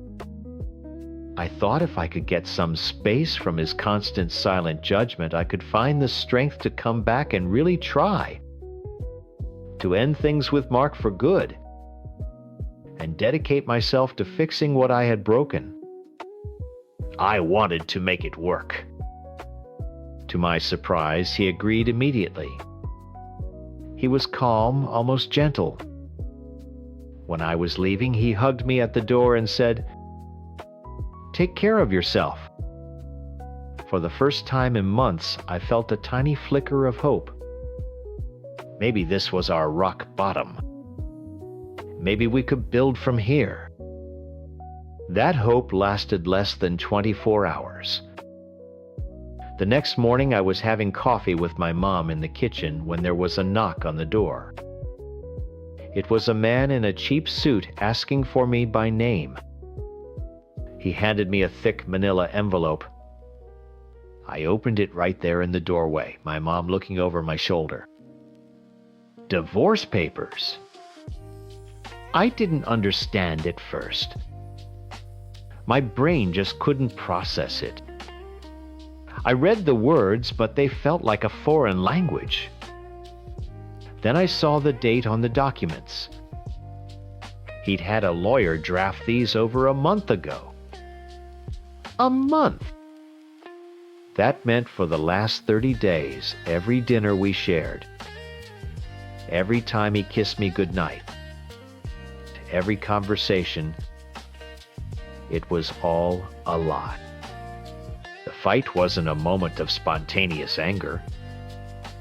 It was a planned-out performance. He pushed me into that fight so he would have a reason to get me out of the house. The hug at the door wasn't about hope. It was goodbye. I just started screaming. It wasn't even a word, just this horrible sound that came out of me. I couldn't breathe. My legs gave out, and I just collapsed onto the floor in my parents' hallway. My mom had to pick the papers up off the floor and call him because I couldn't speak. I just laid there sobbing while she stood in the kitchen, her voice shaking, asking him, "What did you do? What did you do to her?" He was perfectly calm, she told me later. He explained it all with the cold logic of a business transaction. He said it was the most efficient way to handle it. While I was a hysterical mess on the floor, he was executing the next phase of his plan. Later that day, my mom drove me to the store to get some things I hadn't packed. I tried to pay with my debit card. Decline. I tried the credit card. Decline. I called the bank thinking it was a mistake. It wasn't. He had already been to the bank that morning. He had frozen our joint credit card and transferred exactly half of our savings into a new account that I had no access to. He didn't just serve me with divorce papers.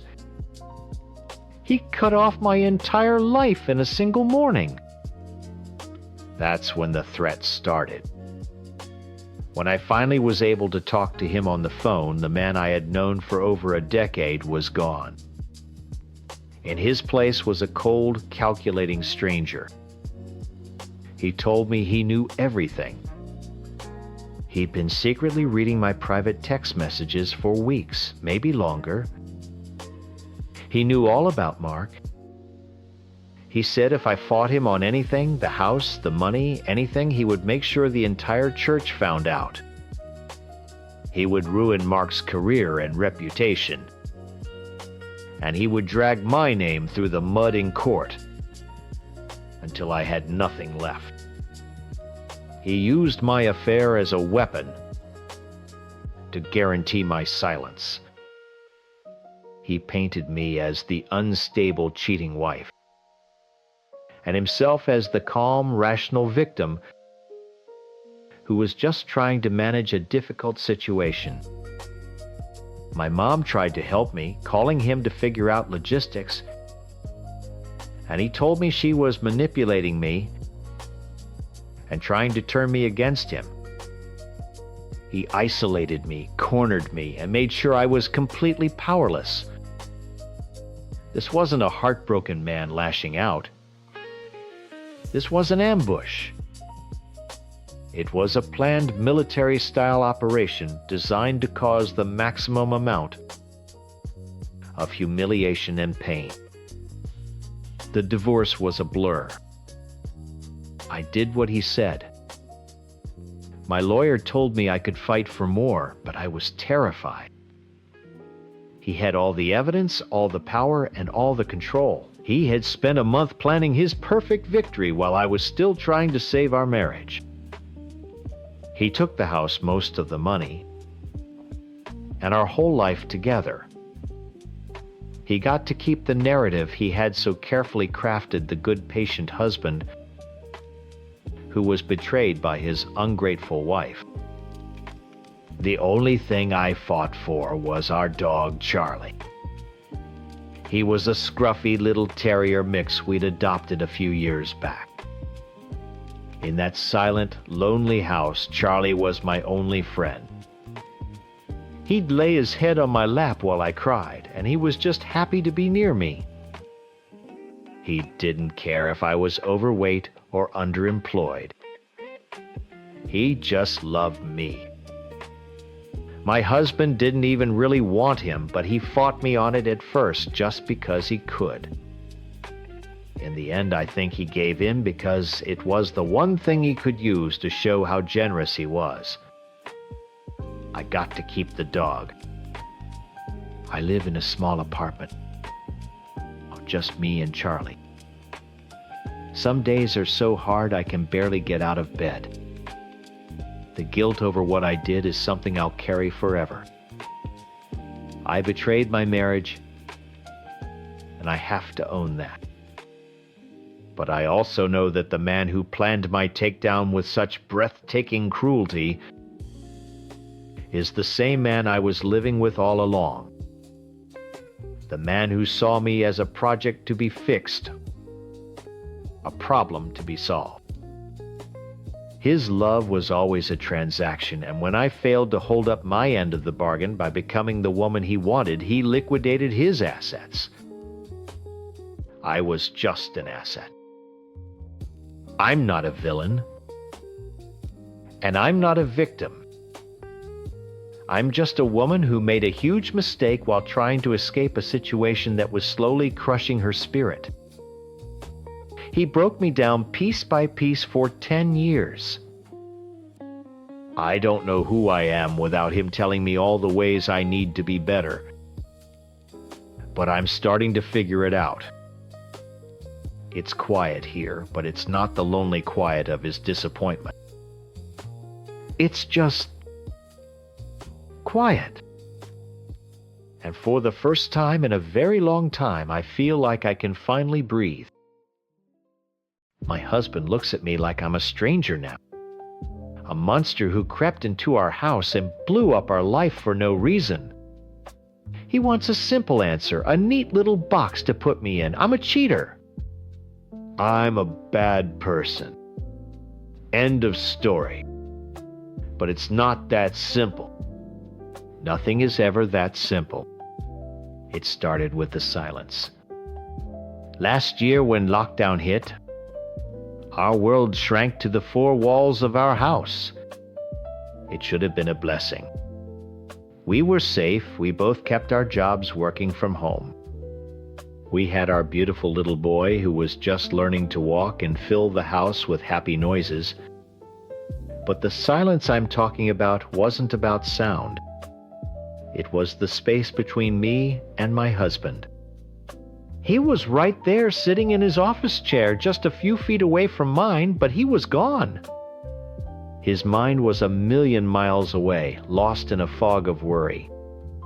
He was constantly stressed about money, about his parents getting sick, about whether his company would have layoffs. When I tried to talk to him, he'd nod and say, "Aha!" But his eyes were glazed over, staring at his screen or at a spot on the wall. He would say things like, "I'm just so glad I get to be here with my family, but I didn't feel like his family. I felt like a piece of furniture." I was the wife who made dinner, the mom who handled bath time. I was a function, a role, another part of the domestic life he was so terrified of losing. I was disappearing. And then I found out I was pregnant again. 10 weeks. I should have been thrilled, but all I felt was a wave of panic. I was already just mom. Now my body wasn't even going to be my own again. My identity was dissolving into motherhood completely. And I felt like I was drowning. That's when the little green dot on my work chat became my lifeline. It was a colleague, Mark. It started small, completely innocent. A joke about a pointless meeting, then he sent me a message after a big presentation I gave. "You killed it today," it said. It was nothing, really. But it was times something asterisk. It was a conversation that had nothing to do with grocery lists, or our son's teething schedule, or whose turn it was to take out the recycling. It was about me. For the first time in what felt like a year, someone saw times me, asterisk. Not the tired mom, not the stressed out wife. Just me. He thought I was funny. He thought I was smart. I would sit at my desk, my husband tapping away furiously a few feet from me, lost in his world of spreadsheets and anxiety, and I would be lost in my own world too. A secret world inside my computer where I was witty and interesting and alive. I felt a spark I thought was long dead. The chats became more frequent and more personal. We talked about everything. Our dreams before we got married, the stupid TV shows we were watching, our frustrations with work. It felt dangerous, and I knew it was wrong. We even said it to each other in the messages. "This is crazy," he'd write. "I know this is so wrong," I'd reply. But saying it was part of the thrill. It was a fantasy, a game. It wasn't a plan to blow up my life. It was an escape hatch from the life that was suffocating. Then the pregnancy really started to hit. The morning sickness, the bloating. I'd look at myself in the mirror and just feel gone. The person I knew was disappearing under this new layer of responsibility, this changing body. I felt formless and undesirable. One afternoon, I just had this desperate, stupid impulse. I needed to see myself the woman I was afraid of losing forever. So I took some photos. They were revealing, yes, but I was trying to capture something, proof that a sexual confident person was still in there somewhere. Sending them to Mark was the moment I stepped off the cliff. It was a reckless, horrible decision. But the validation that came back, the messages telling me I was beautiful and desirable, it was like a drug. It quieted the voice in my head that told me I was just a tired, pregnant mom.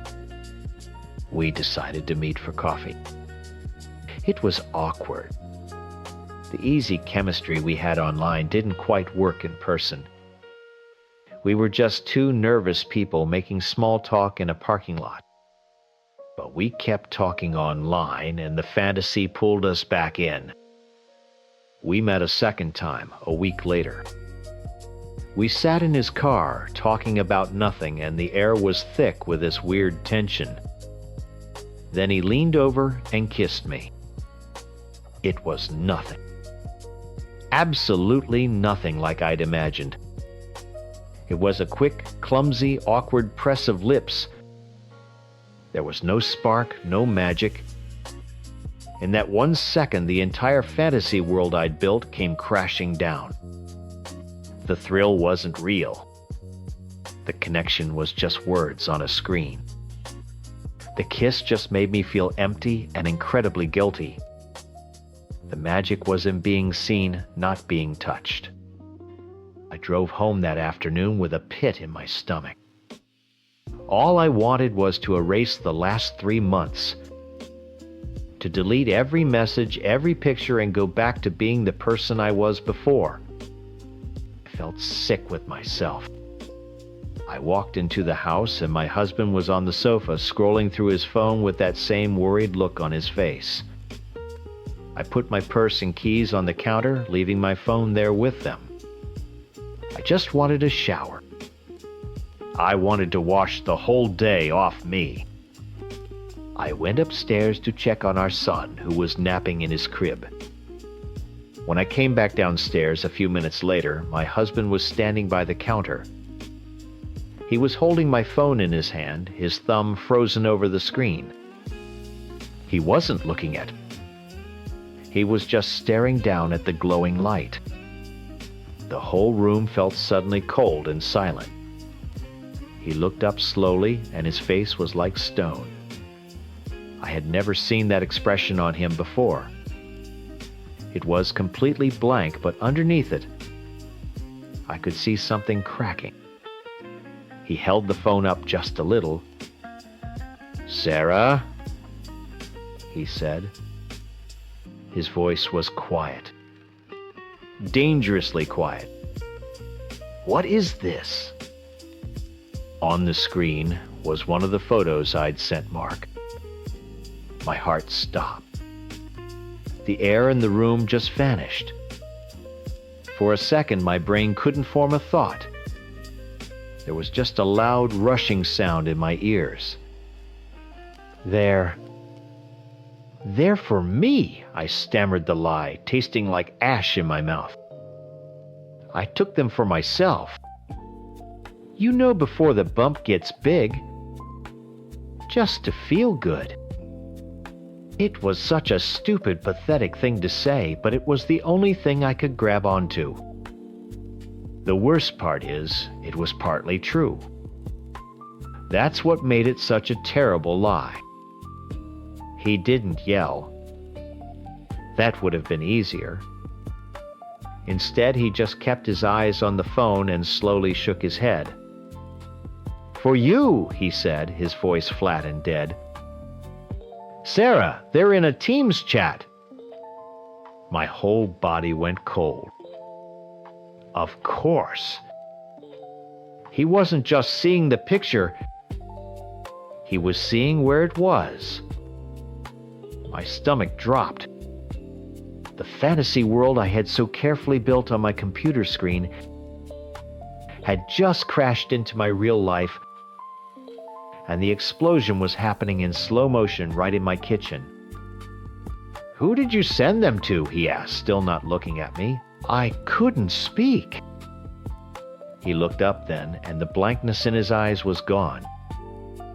It was replaced with something hard and broken. "Who?" he repeated, his voice starting to crack. "Mark," I whispered. The name felt like a foreign object in our house. He didn't know who Mark was, but he didn't need to. The questions came one after another like hammer blows. He wasn't screaming. He was interrogating me. Every question was quiet, precise, and designed to rip another piece of the truth out. "Have you been sleeping with him?" "No, God, no." "Have you met him?" My throat was closing up. I couldn't lie anymore. "Yes," I said, my voice barely audible. "How many times?" "Twice." And he pushed. "What happened?" "Nothing," I said quickly. "We just talked." "Coffee?" He just stared at me, his face unreadable. He knew I was still holding something back. He could see it. I finally broke. He kissed me. I choked out tears, finally starting to stream down my face. It was the second time we met. It was a mistake. It was stupid, and it meant nothing. I swear it meant nothing to me. Flinched a tiny, almost invisible movement, but it was like I'd physically hit him. He didn't say anything. He just walked over to the sofa, my phone still in his hand, and sat down. He unlocked it again, and he started to read. He scrolled back all the way to the beginning. 3 months ago. I just stood by the counter, frozen, unable to move or speak. I watched him read every message. I saw his expression shift as he read our inside jokes about work. I saw his jaw clench when he got to the flirting, the compliments, the late-night messages where we shared things we weren't sharing with anyone else. I watched him read the messages where we both said, "This is wrong." I watched as the man I love, the father of my child, sat on our sofa and discovered a complete stranger who had been living inside my phone, a version of me that I had created to escape him. It took him almost 2 hours. 2 hours of complete agonizing silence, broken only by the sound of his thumb scrolling on the screen. When he was done, he placed the phone on the coffee table like it was a piece of evidence. He finally looked at me, and the man I knew was gone. In his place was someone I didn't recognize, his face hollowed out with pain and disgust. That was 3 weeks ago. The silence in our house now is a different kind. It's not the empty, distant silence of before. This silence is heavy, suffocating. It's filled with everything we can't say. He sleeps on the sofa. We only speak when it's about our son. Simple logistical things. Did you feed him dinner? He needs a bath. The day after he found out, he demanded my phone and all my passwords. My laptop, my social media, everything. He calls it total transparency. I call it a prison. He checks my location on an app. He can read every text I send. He needs to know where I am and who I'm talking to at all times. I have no privacy, no space that is my own anymore. The secret world I built for myself has been replaced by a cage he built for both of us. I've tried a few times to explain. To tell him about the loneliness, about feeling so completely invisible that I just needed someone, anyone, to see me. I tried to tell him that it was never about Mark. It was about the hole inside myself. Every time I start, he cuts me off. "Don't you dare blame this on me," he sees, his voice low and full of venom. "This isn't my fault. This is about you. You are selfish and you are a liar. Stop making excuses." He doesn't want to understand times why asterisk. He just wants me to confess, to plead guilty to being a monster. Maybe if I just say the words, "I am a horrible person," it will give him the simple answer he's looking for. But it's not that simple. I did a terrible thing. I broke his trust. And I might have destroyed our family. I know that. I hate myself for it every single second of the day. But my reasons were real. My pain was real. We have our first marriage counseling session in 2 days. He only agreed to go after I begged him, crying on the floor. But I know he isn't going there to fix us. He's going there to have a professional witness my trial. He wants a therapist to validate his anger, to tell him that he is the victim and I am the villain. He wants her to diagnose me with some moral sickness. He says I threw our life away, that I traded our marriage for a cheap thrill with a coworker. He doesn't understand that I wasn't trying to throw anything away. I was desperately trying to find a piece of myself I thought I had lost forever. I was drowning, and I grabbed onto a piece of driftwood, not realizing it was attached to a bomb. Now everything is blown up, and I think I might have lost him, our family, and myself in the explosion. Okay, you want my side of the story. I'm sure my husband has told you his. He's probably the victim, the good guy who was betrayed by his monster of a wife. I know how he spins things. He's been spinning our entire marriage into a perfect story for 20 years. But the truth is, you can't betray something that's already dead. And our marriage was a beautiful, perfectly preserved corpse. For years, I was his greatest achievement. I wasn't his wife. I was his masterpiece. He looked at me the way a man looks at a classic car he's kept in a climate-controlled garage. He'd admire the finish, check the engine, and make sure it was polished for display. He loved the idea of me. He loved that we were the couple everyone else envied. He loved winning. Our marriage was just the longest game he'd ever played. It was all about control, but in the quietest way. He never yelled. He never had to.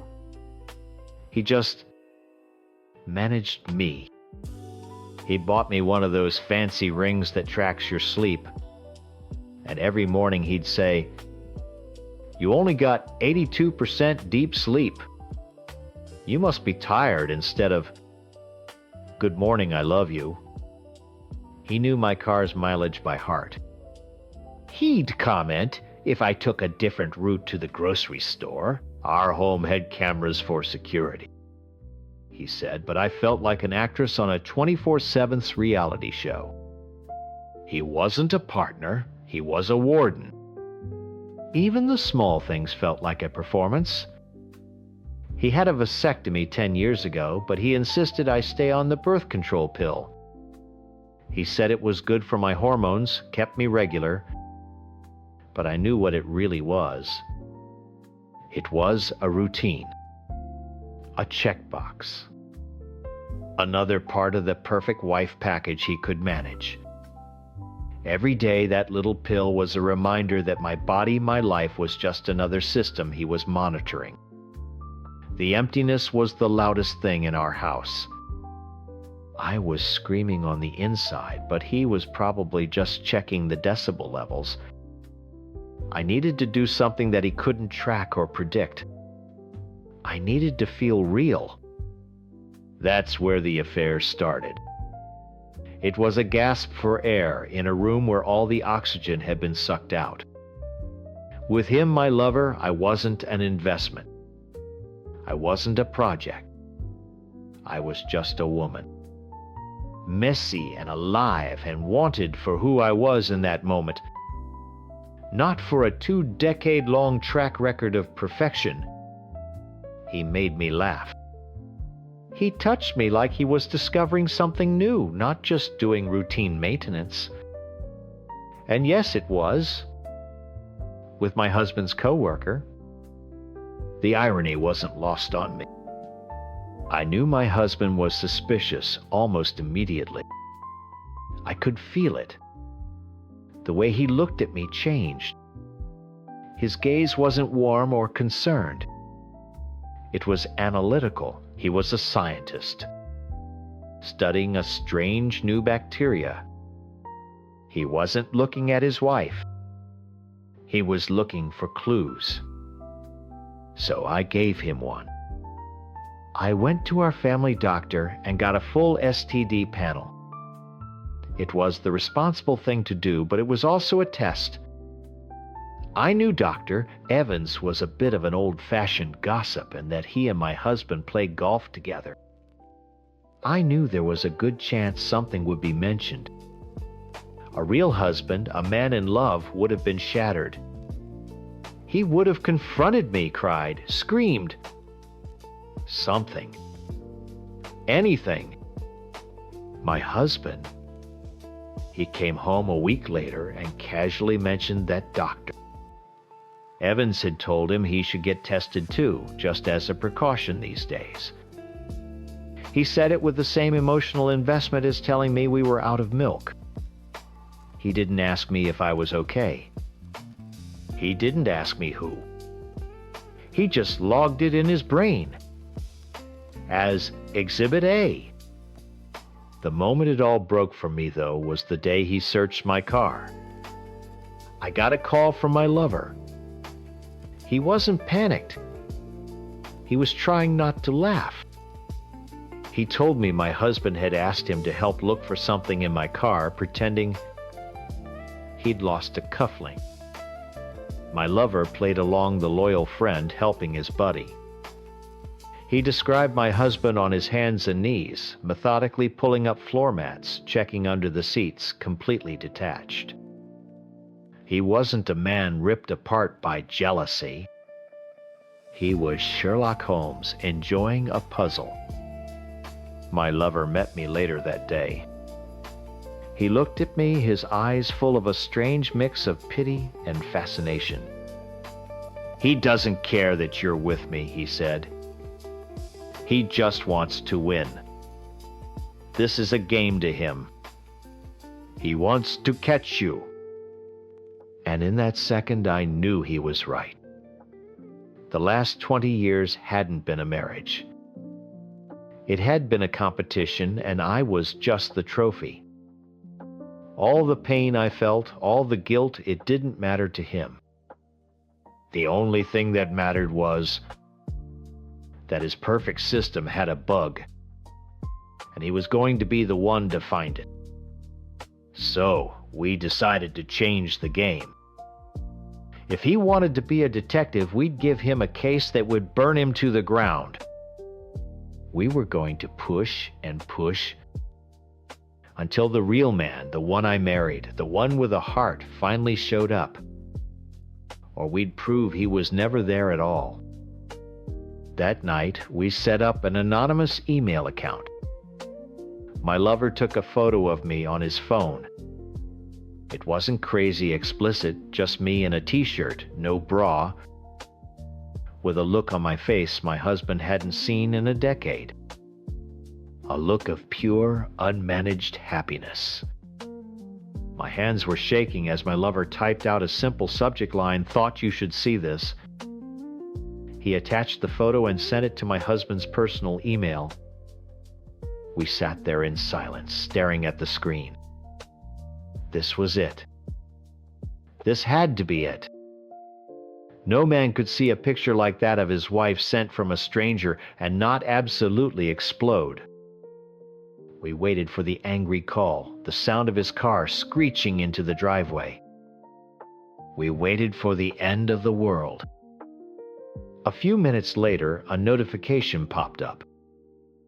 A reply. My heart stopped. He'd written back to the anonymous address. I leaned in my breath, caught in my throat, and read the single line he had sent.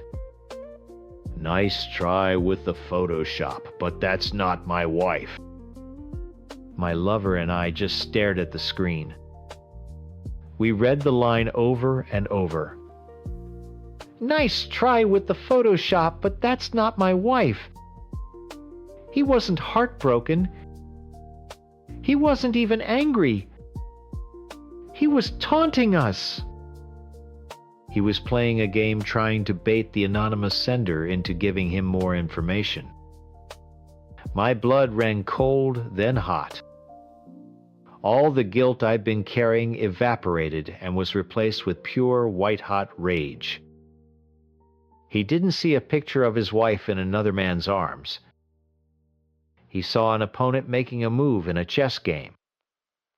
"He's calling our bluff," my lover whispered, his voice tight. "He thinks we'll get scared and back down." I shook my head. No.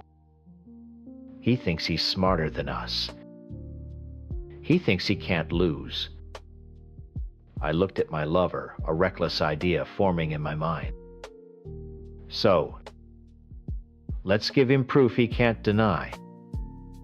What we did next felt like jumping off a cliff into a storm. There was no more pretense of this being a simple cry for help. This was an attack. We took more pictures, pictures that left nothing to the imagination. Pictures that showed my face clearly filled with a pleasure he hadn't given me in years. Pictures that included my lover, his co-worker, the man he trusted. we made sure they were undeniable. Each click of the camera phone felt like a point of no return. My heart hammered against my ribs, not with fear, but with a terrifying sense of power. For the first time in my marriage, I was the one in control of the narrative. We sent them all in one email. No subject line. No message. Just a gallery of our betrayal. And then we waited. The taunting reply never came. This time there was only silence. A deep, heavy silence that lasted for a whole day. I didn't hear from him. He didn't come home for lunch. My texts went unanswered. The quiet was 1,000 times more terrifying than his smug email had been. For a moment I thought I'd finally done it. I'd finally broken him. I imagined him shattered, grieving, finally feeling the pain a normal husband would feel. I almost felt a pang of regret. Then he came home from work.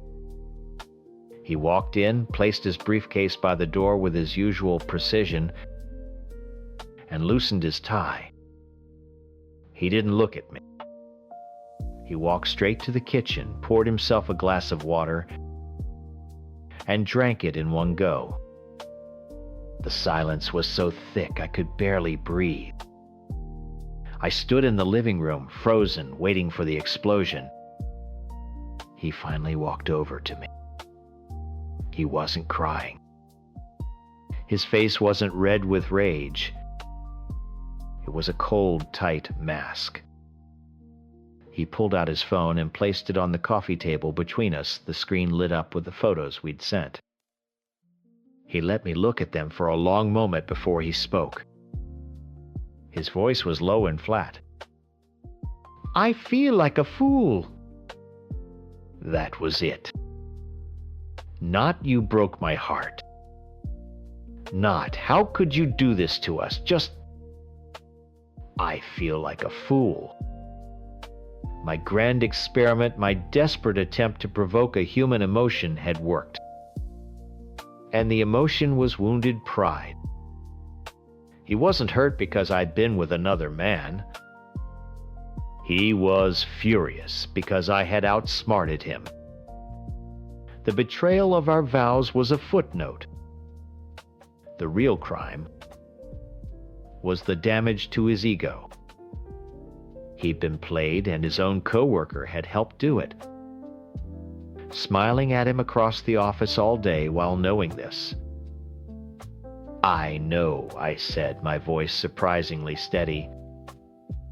"You weren't supposed to be a detective. You were supposed to be my husband." I told him everything then. I told him about the years of feeling like an exhibit in a museum. About the sleep ring, the cameras, the quiet, suffocating control. I told him I was so numb I just wanted to feel anything. And that when I realized he was hunting me instead of grieving for us, I just wanted him to feel something too. I laid it all bare, expecting, I don't know what. A final breakdown.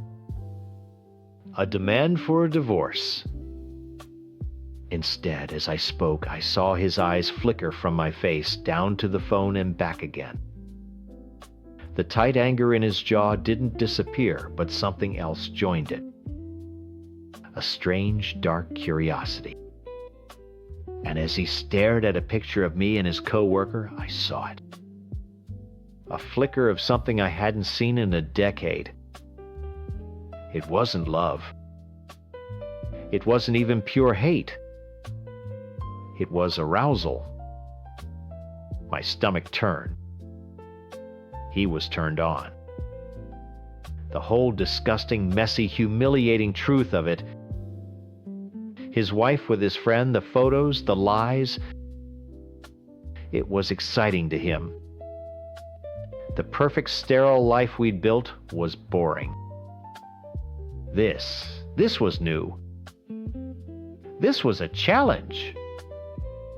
He didn't leave me. He didn't even yell. The days that followed were the strangest of my life.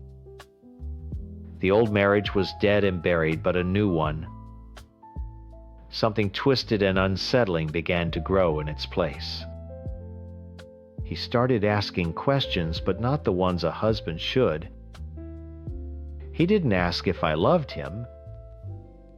He asked for details. What did we do? Where did we go? He wanted the mechanics of it all, collecting new data points for his system. He'd look at me from across the dinner table, and I could see him replaying the photos in his mind. The surveillance didn't stop. It just changed its purpose. Before he was tracking a perfect asset. Now he was studying a damaged one. And he found it far more fascinating. Our life together, once a performance of passionless perfection, became charged with this sick energy. He was no longer the curator of the perfect wife. He was the master of a broken one. And God help me, he was more into me than he had been in years. I wanted to break the game, but I just gave him a new, darker one to play. I didn't get my husband back, not the man I once loved. I unearthed something else entirely. I set out to make him see me, and he finally does. But he doesn't see a woman in pain. He sees the prize, the villain and his co-conspirator all rolled into one. It's sick. It's wrong. But after so many years of feeling absolutely nothing, at least this is a feeling. I know what my ex-husband probably says about me. He's a therapist, so he has the perfect words for it. I'm sure he uses terms like narcissistic personality disorder or insecure attachment style. He's probably written a whole case study about me in his head. The unremorseful wife who cheated and threw away 7 years like it was nothing. I know I'm the villain in his story. But you're only hearing his side. You're only getting his diagnosis. You haven't heard from the patient. When I first met David, I thought I'd won the lottery. A therapist, a man who actually understood feelings. For the first few years, it was great. He was so attentive. He listened. Or at least I thought he was listening. Over time, I started to realize he wasn't listening to times me times the person. He was listening for patterns, for clues, for things to analyze. Every argument we had, no matter how small, turned into a session. I'd be upset that he forgot to take out the trash, and he'd sit me down and talk about my disproportionate emotional response and how I was projecting frustration from my job onto him. He never just said, "Sorry, I'll get it." It was always a deep dive into my psyche. Our friends would come over for dinner, and I'd watch him do it to them too. He'd casually drop therapy speak into conversations. He'd say he was making bids to connect. When he asked someone how they were, it wasn't just a friendly question. It was a technique. Nothing with him felt real. It all felt like an exercise. I started to feel like a bug pinned to a board. Our home wasn't a home. It was his lab, and I was the subject he got to study up close. I felt like I couldn't have a bad day without it being logged as evidence of some deeper issue. I couldn't be tired. I had to be exhibiting symptoms of burnout. I couldn't be annoyed.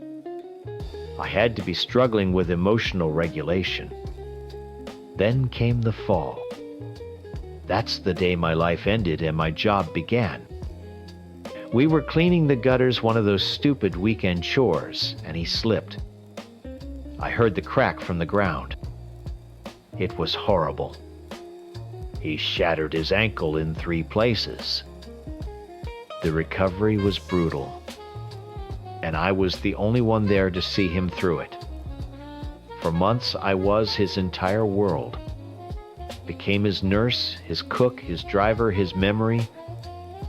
I helped him shower, wrapping his cast in plastic bags. I laid out his medication 3 times a day. I had to physically support his entire weight, grunting with the effort just to get him to the toilet and back. He says that's when our relationship began to change, and God, he's right about that. Asterisk, I times vanished. The person I was before the fall, a woman with a career, with friends, with hobbies, was gone. I was just a caregiver, an extension of his broken bone. My world shrank to the 4 walls of our house. I was so tired I could barely think straight. My back ached all the time from lifting him. I lost weight. I stopped talking to my friends because I had nothing to say except, "David had a rough night," or "We have another doctor's appointment tomorrow." And through it all, he was still the therapist. He'd be lying in bed in pain, and he'd try to have these deep analytical talks. He'd say things like, "I can see the caregiver fatigue is affecting your emotional availability." He wasn't seeing his wife, who was exhausted and breaking. He was seeing a textbook case. He would call these his bids to connect, but they felt like more work. He needed me to manage his physical recovery times, and times his emotional processing. I had nothing left to give. I was an empty well, and he was still standing over it with a bucket, asking for more. The affair wasn't some grand, passionate romance. It wasn't planned. It was a gasp for air when I was drowning. It started at a coffee shop. A guy named Mark worked there, and he just started being nice to me. He'd see me come in every morning looking like a zombie, and he'd have my order ready. Then he started asking, "Rough morning," and one day I just broke down. I told him a little bit about what was going on. He didn't offer advice or try to analyze me. He just listened. He said, "That sounds incredibly hard." "I'm sorry." That was it. That's all it took. Someone seeing my pain without trying to fix it or label it. We started talking more. He'd ask about my day, about my job, the one I was barely holding on to. He asked what music I liked. He told me a stupid joke, and I actually laughed a real laugh for the first time in months. With him, I wasn't David's caregiver. I wasn't a case study. I was just me. A woman who liked bad coffee and dumb jokes. It turned into lunches. Then dinner once a week when I could get my sister to sit with David for a few hours.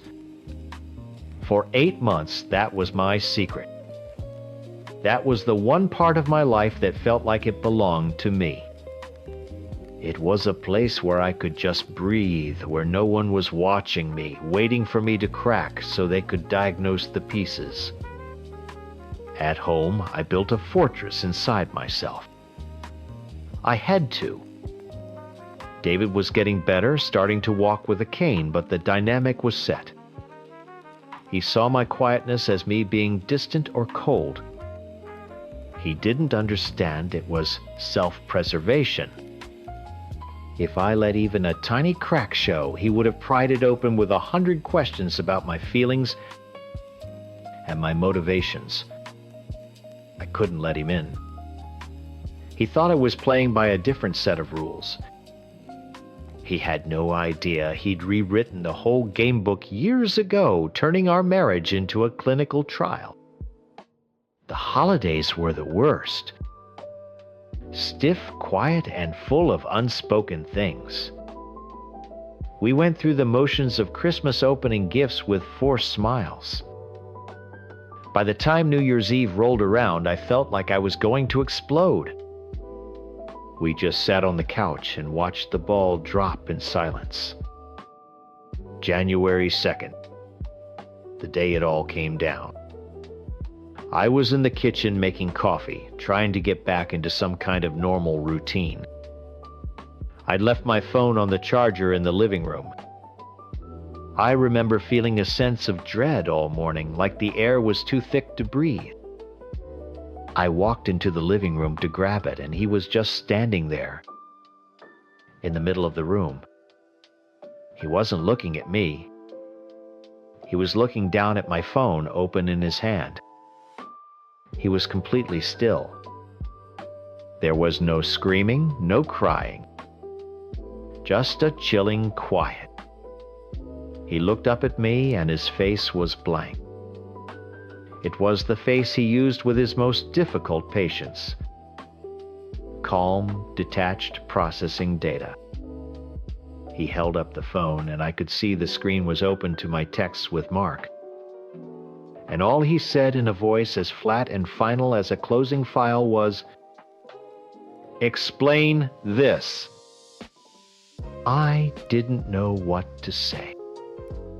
For years, every word out of my mouth had been twisted and analyzed.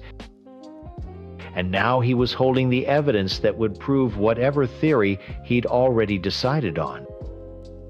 My mind raced. Should I cry, apologize, yell? It didn't matter. Any reaction would be noted down on his mental clipboard. Tears would be manipulation. Anger would be deflection. Silence would be a confession of guilt without remorse. "There's nothing to explain, David," I said, my voice barely a whisper. "You see what's there." He finally looked at me, really looked at me, but it wasn't my husband's gaze. It was the therapist. The eyes that could stare right through a person without seeing them at all. For 8 months, he asked, his tone level inquisitive. Like he was asking a patient to elaborate on a feeling. This has been going on for 8 months. It wasn't a question. It was a statement of fact he was adding to my file. I just nodded. I felt my chest tighten. I wanted to scream at him, to tell him times why, asterisk. To tell him about the loneliness, the exhaustion, about feeling completely invisible while being constantly watched. I wanted to tell him that Mark just saw times me, asterisk. But what was the point? He wouldn't hear it as a reason. He'd hear it as a justification, a symptom of a deeper pathology. So while I was learning to walk again, he continued, his voice still unnervingly calm. While I was trying to reconnect with you, you were with him. Trying to reconnect, I finally snapped, a bit of real feeling breaking through. You mean trying to analyze me, David? Every conversation we had was a session. You never once just asked how I was doing, without following it up with some observation about my emotional state. I was drowning, and you were taking notes on how I thrashed. He processed that. I saw his head tilt slightly. So this was a reaction to perceived emotional neglect, he concluded. He wasn't even talking to me anymore.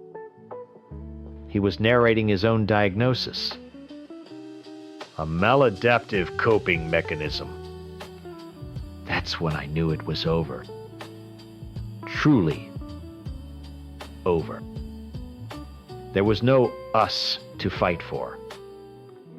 There was just him, the therapist, and me, the broken subject he could no longer fix. I didn't cry. I didn't beg.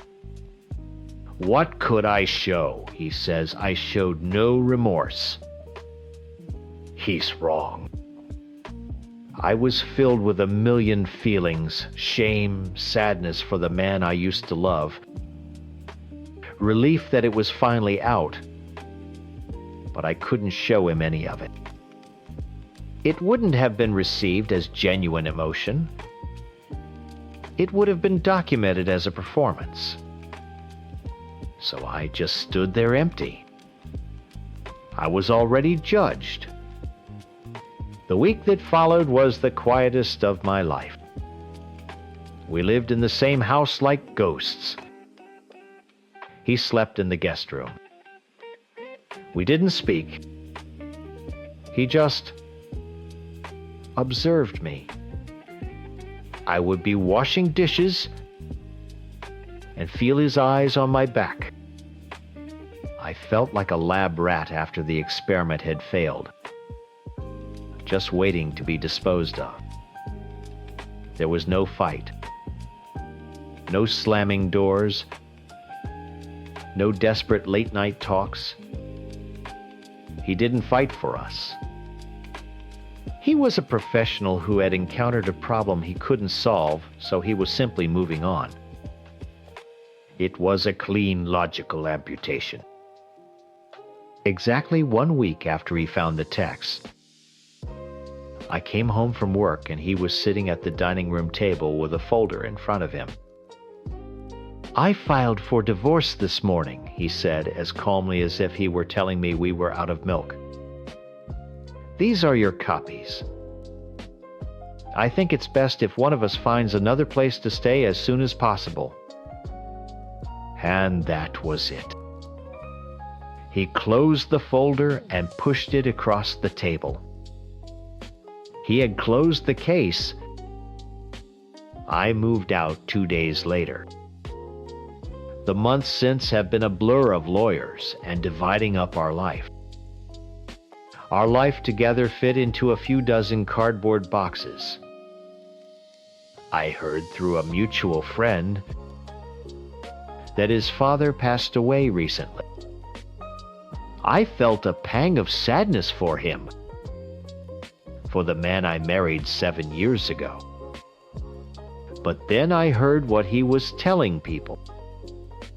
He was telling them that his father had been a narcissist, a cheat, and that he finally understood he was drawn to the same personality type. He was drawing a parallel between me and a man I'd never even met. Of course he was. That's the only way he can make this make sense. It's so much easier for him to slap a label on me, file me away under character flaw, than to look at the wreckage and admit he was holding a hammer too. It's easier to see me as a fundamentally broken person than to accept that his constant analysis, his clinical distance, and his emotional demands during his recovery left no room for me to exist. He thinks I treated our marriage as disposable. He'll never understand that I felt like I'd been disposed of long before I ever met Mark. I was just a ghost in his house, a name in his case file. The affair was just the footnote he needed to finally write, "The end." I know what my husband told you. I know the story he's painting of me. The cheating wife. The monster who destroyed our family. I'm not here to tell you I didn't do it. I did. I own every single ugly part of that. But if you only hear his side, you're reading the last chapter of a book and pretending you know the whole story. The truth is, I cheated to escape a man who had already buried me alive. For 11 years, our marriage wasn't a partnership. It was a project he managed. My husband, let's call him Mark, is a master of efficiency. Our life was a spreadsheet. Finances were optimized. Vacations were scheduled a year in advance. Even our morning hugs felt like they were on a to-do list. 8:15 a.m. hug wife. Check. He'd say I was a great wife and an excellent mother, the way a manager praises a reliable employee. They weren't compliments. They were performance reviews. I was a functional component in the perfect life he had built. I played my part. I raised our beautiful twin boys. I kept the house perfect. I smiled at his work dinners. I was good at it. But then, about a year ago, I was laid off. My career wasn't just a job. It was the one corner of the world that was mine. It was my name on a project, my ideas in a meeting. It was my proof that I existed as something other than Mark's wife or the boy's mom. And just like that, it was gone. I was completely adrift. I'd sit in the quiet house after dropping the kids at school and feel this crushing silence. When I tried to talk to Mark about it, he saw it as a logistical problem. It's fine. I make enough for all of us, he'd say, patting my shoulder before turning back to his laptop. He thought the problem was money. He didn't understand that the gaping hole in my chest had nothing to do with our bank account. My identity had been erased, and he didn't even notice it was missing. The numbness set in. I went through the motions every day. Wake up, get the kids ready, clean, cook, wait for Mark, smile, go to sleep. He later said he watched my nightly routine and saw a calm, happy wife. He didn't see a calm woman. He saw the autopilot of a person who had completely checked out. I was a ghost in my own home. Then I ran into an old colleague. Let's call him David. We got coffee, and it was like a jolt of electricity. He didn't ask about the kids or what I was making for dinner. He asked about my old projects. He said, I still tell people about that presentation you gave back in 18. You were brilliant. He saw me, the person I used to be, the person I had forgotten. My best friend Beth saw the change in me after that coffee. I was alive again. You look happier than I've seen you in years, she told me.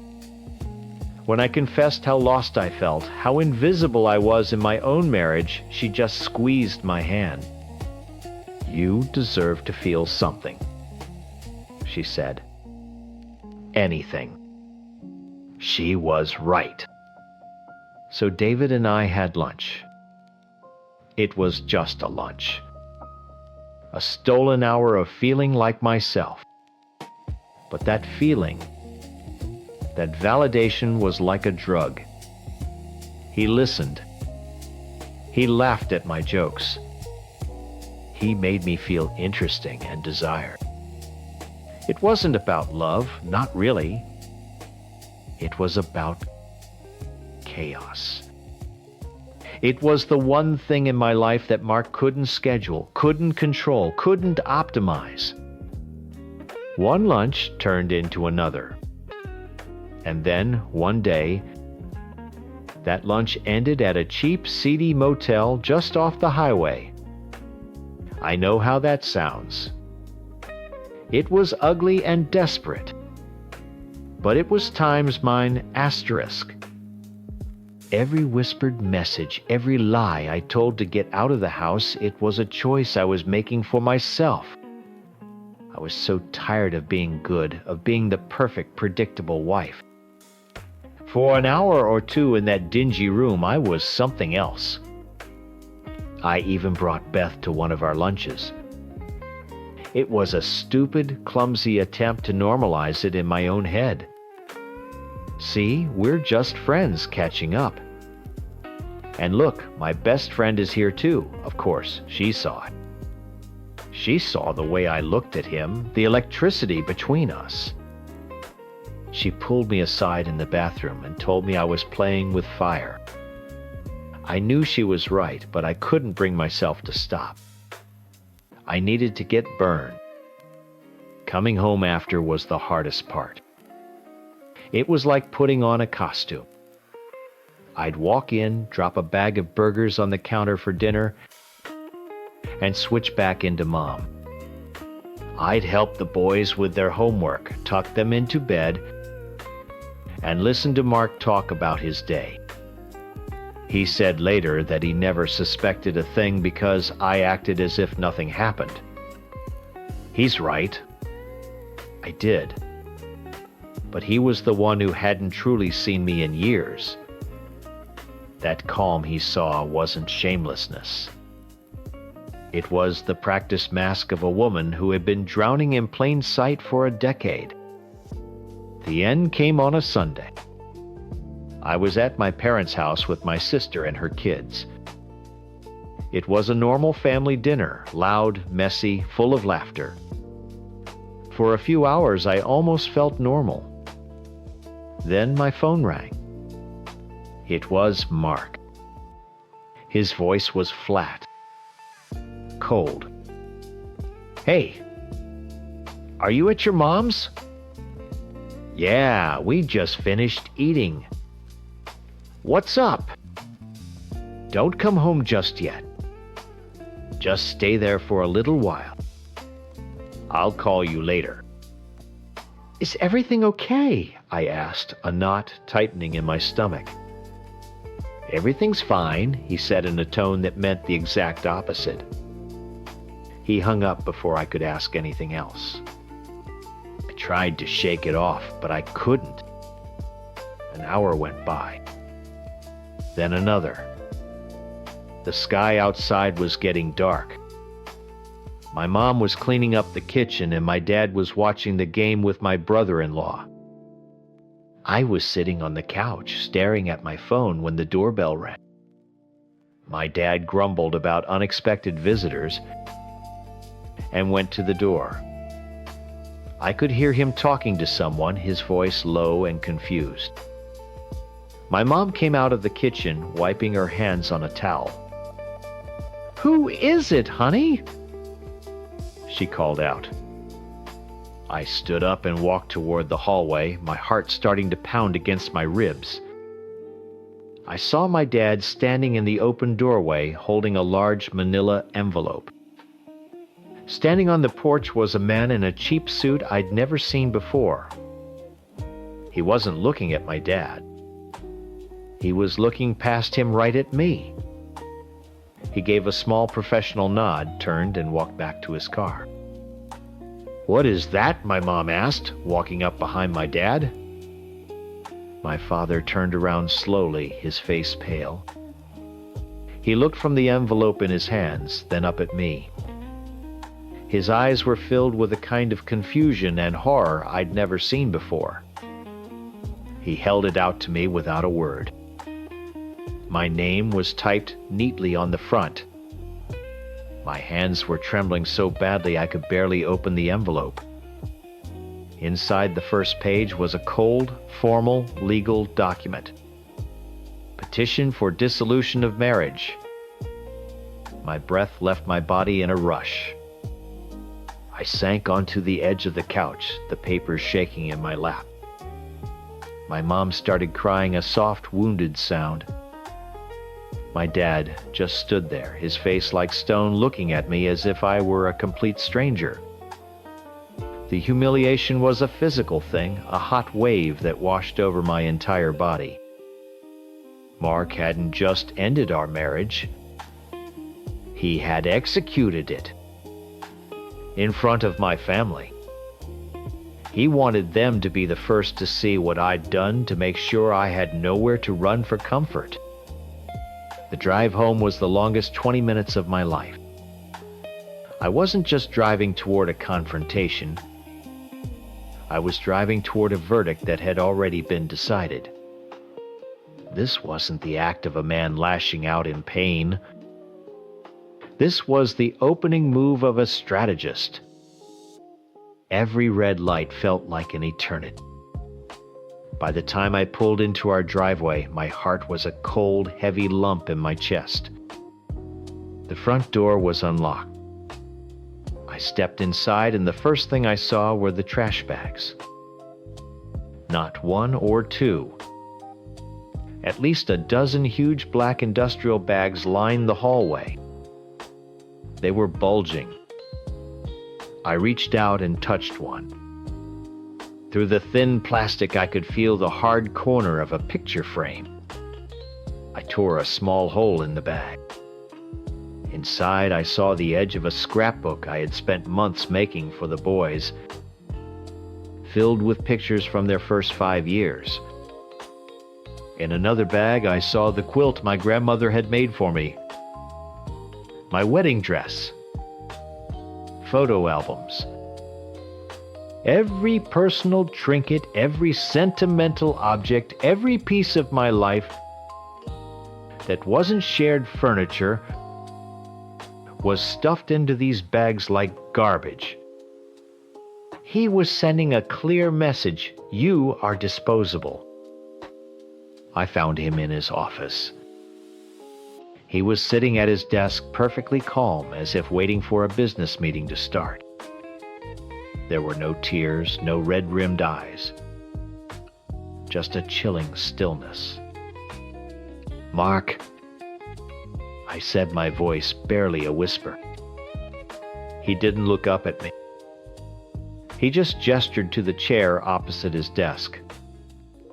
I sat down. It felt like I was in a police interrogation.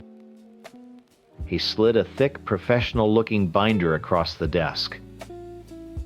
A file. "I hired someone," he said, his voice completely flat. "I wanted to be sure." I opened it. The first page was a photo of me and David laughing at a restaurant table.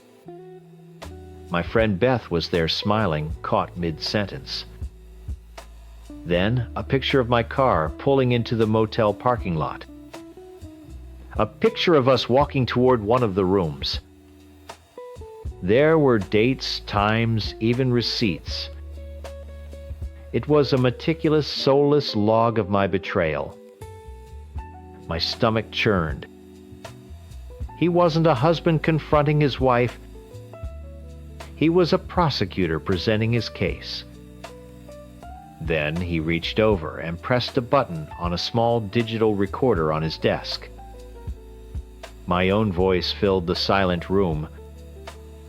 A soft laugh, then a whisper. Then David's voice. I heard sounds I never ever thought another human being would hear. Intimate sounds. Sounds from that cheap, ugly motel room. Sounds that were private, desperate, and mine. He made me listen to it. He watched my face as the color drained from it as I started to shake uncontrollably. It was a violation so profound, so utterly dehumanizing, that it took my breath away. He wasn't just hurt. He wanted to annihilate me. When he finally turned it off, the silence was deafening. "Is there anyone else?" he asked, his eyes still cold and analytical. The question wasn't a search for truth. I could see it. He was just checking for more ammunition, more data points for his file. It was a final dismissive flick, a way to tell me he assumed I was rotten to the core. "No," I choked out. "Just him." He nodded, as if ticking off a box. Good to know. Then he leaned forward, and for the first time a flicker of something that wasn't coldness appeared in his eyes. It was something harder. You will not fight me on custody. You will agree to 50/50, and you will not say a single bad word about me to our sons. If you do this, File, he tapped the binder, becomes public record in our divorce proceedings. Their teachers, our friends, every parent at their school will know exactly what their mother is. Do you understand me? That's when I finally saw him. The man I'd been married to for over a decade. This wasn't about a broken heart. It was about power. I had disrupted his perfect controlled world. I had introduced a variable he hadn't accounted for. And the punishment had to be absolute. I had broken his rules. I stood up my legs, feeling like they might give out. What about David's wife? I asked, a sick feeling washing over me. She's pregnant, Mark. He looked at me, and a small, tight smile touched his lips. It was the cruelest expression I had ever seen. Oh, I know. I went to see her this afternoon, just before the papers were served to you. I felt she had a right to know. I gave her a copy of the file. That was it. That was the moment that broke me. This wasn't about healing or closure or protecting his family. This was a victory lap. He didn't just need to punish me. He needed to burn down everything I had touched. Ruining that pregnant woman's life was just collateral damage in his perfectly executed war. I left that night with nothing but a suitcase of clothes and 2 of the trash bags he had so carefully packed for me. My life reduced to garbage. The weeks that followed were a blur of lawyers and painful conversations. I had to sit down with our 9-year-old boys and explain in the simplest terms I could that Mommy and Daddy weren't going to live together anymore. Seeing the confusion and hurt in their eyes was a punishment worse than any audio recording. I know what I did. I cheated. That is a truth I have to live with every single day.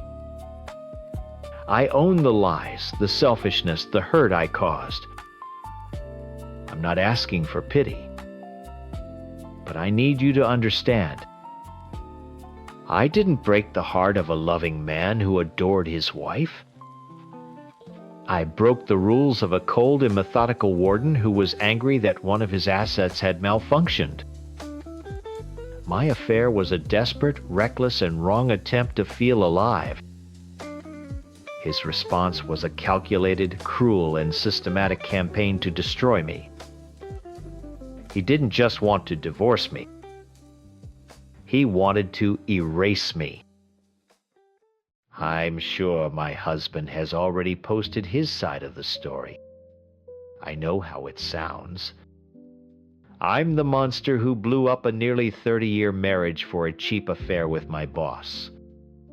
He probably painted a picture of our perfect life.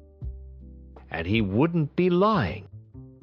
From the outside, it was perfect. We had it all. 29 years together, 26 of them married. 2 amazing kids, both grown and out of the house, good careers, a beautiful home that was finally paid off. We were even making plans for the next chapter. He was going to ease up at his company, I was going to go part-time, and we were going to travel, see the world. It was the dream everyone works for. He believes in that dream because he built it. Our life was his greatest project, and he is a perfectionist. Every holiday was perfect. Every family photo was perfect. Our finances were perfect. I was part of that perfection. The supportive wife, the loving mother, the partner who stood by his side. And for a long time I was happy to play that part. But what he won't tell you about, because he honestly never noticed it, was the silence. After our youngest left for college, the house got quiet. And the quiet just grew and grew until it was all I could hear. Our conversations became status updates. How are the kids? Did you call the plumber? What's the plan for the weekend? He'd tell me about his day at his workshop, the projects he was tinkering with, and I'd listen. But he never really asked about me. Not really times me. Asterisk. He saw the wife, the mom, the manager of our home. He didn't see Ashley anymore. I don't think he'd looked for her in years. He loved his solitude. He'd spend hours in his shop happy in his own world, and he thought I was happy in mine. He didn't understand that my world had become incredibly lonely. I was standing right next to him, but I felt a million miles away. When he'd talk about our future, about all this time we were going to spend together, my heart would sink. It didn't sound like freedom. It sounded like a life sentence in a beautiful, empty museum. Then my boss Mark started paying attention to me. Please don't think it was some sleazy, predictable thing. It didn't start like that. It started with him asking Ashley, "What's your take on this?" during a meeting. He actually wanted my opinion. He listened when I spoke. He'd remember little things I'd said and bring them up later. It was like a drink of water after years of being thirsty. We started having lunch just to talk about work, and then it became about more than work. I felt seen. I felt interesting again. I felt real. The compliments and the flirting came later, but by then I was already hooked on the validation. I felt like myself for the first time in a decade. My husband wasn't a bad man, he just stopped seeing me. Mark saw me. He wasn't trying to be a replacement. He was just a man who made me feel like I hadn't disappeared completely. The first time we went to a hotel, it wasn't some grand, passionate decision. It was a moment of weakness that felt like a surrender. I was just so tired of feeling numb, and he made me feel something. Those 9 months were not some exciting romance. They were hell. It was a constant gut-wrenching spiral of guilt and lies. I would leave Mark in the afternoon and drive home to my husband, who would greet me with a smile and a kiss, asking how my day was. He had no idea. He was so trusting, so sure of us. And every time he'd smile at me, it felt like a knife twisting in my chest. He thinks I'm a cold, calculating liar. The truth is, I was unraveling. The work convention was a breaking point for me. He wanted to come along, make a little vacation out of it. He'll tell you I made up excuses, that I lied so I could have a secret weekend with Mark. And I did lie. But it wasn't because I wanted to be with Mark. It was because I couldn't stand the thought of my two worlds crashing into each other. I couldn't imagine standing there holding my husband's hand, playing the part of the happy, dedicated wife, while Mark was in the same room. I couldn't fake it. It was an act of pure cowardice. I was trying to protect my husband from a mess I created because I was too weak to fix it. I tried to end it with Mark several times. But every time I did, I'd go home to that crushing silence, to the feeling of being a ghost in my own life. And the loneliness would push me right back. It was an addiction to feeling wanted. And I was a desperate addict. Bringing him to our house was the stupidest, most reckless thing I have ever done. It was January 29th. Our anniversary was the next day, and my husband was supposed to be working late. He'd been swamped all week. I don't have a good reason for it. It wasn't about comfort or disrespect. Looking back, I think it was a subconscious cry for help. A final, insane act of self-sabotage. Maybe some broken part of me wanted it all to blow up because I couldn't find the courage to confess and light the fuse myself. We were in our bed, our marital bed. The shame of that will never leave me. I felt safe in the moment, sure that we were alone, that my lie was still holding. We were upstairs when I heard the garage door open. My blood went cold. It was too early. Way too early. I heard footsteps on the stairs and then the sound of our bedroom door swinging open. I looked up terrified to see my husband standing there holding a cake box. He just smiled a wide, happy, innocent smile and yelled, "Surprise! I finished early so we could start our anniversary celebration tonight." The smile on his face didn't just fade, it vanished. It was like a switch was flipped, and the warm, loving man I'd known for 3 decades was gone, replaced by a cold, sharp-edged stranger. The cake box slipped from his hand and landed on the carpet with a soft, muffled thud. For a long, silent second, nobody moved. The air was thick and heavy, and I couldn't breathe. Then he closed the bedroom door, the click of the latch sounding like a gunshot. He didn't yell. He didn't cry. That would have been easier to handle. Instead, a terrifying calm settled over him. He looked at Mark, who was trying to cover himself with a pillow, then his eyes landed on me. There was nothing in them. No anger, no sadness, just nothing. It was like looking at a stranger. "Get up," he said, his voice flat and low. He pointed at Mark's clothes, which were in a heap on a chair. "Don't touch those." He walked out of the room for a moment and came back, dragging the heavy armchair from our reading corner. He wedged it firmly against the door, then sat down, blocking our only exit. He was the judge, and we were the naked, pathetic prisoners in his courtroom. He pulled out his phone. "You're going to tell me everything he said. It wasn't a request." I started to sob, begging him to stop, to just yell at me, to throw something. Anything but this cold, controlled punishment. He just looked at me, his face a stone mask. "Start from the beginning. Both of you." And so we did. He recorded everything. He made us detail the whole 9 months. Every lie, every hotel, the convention.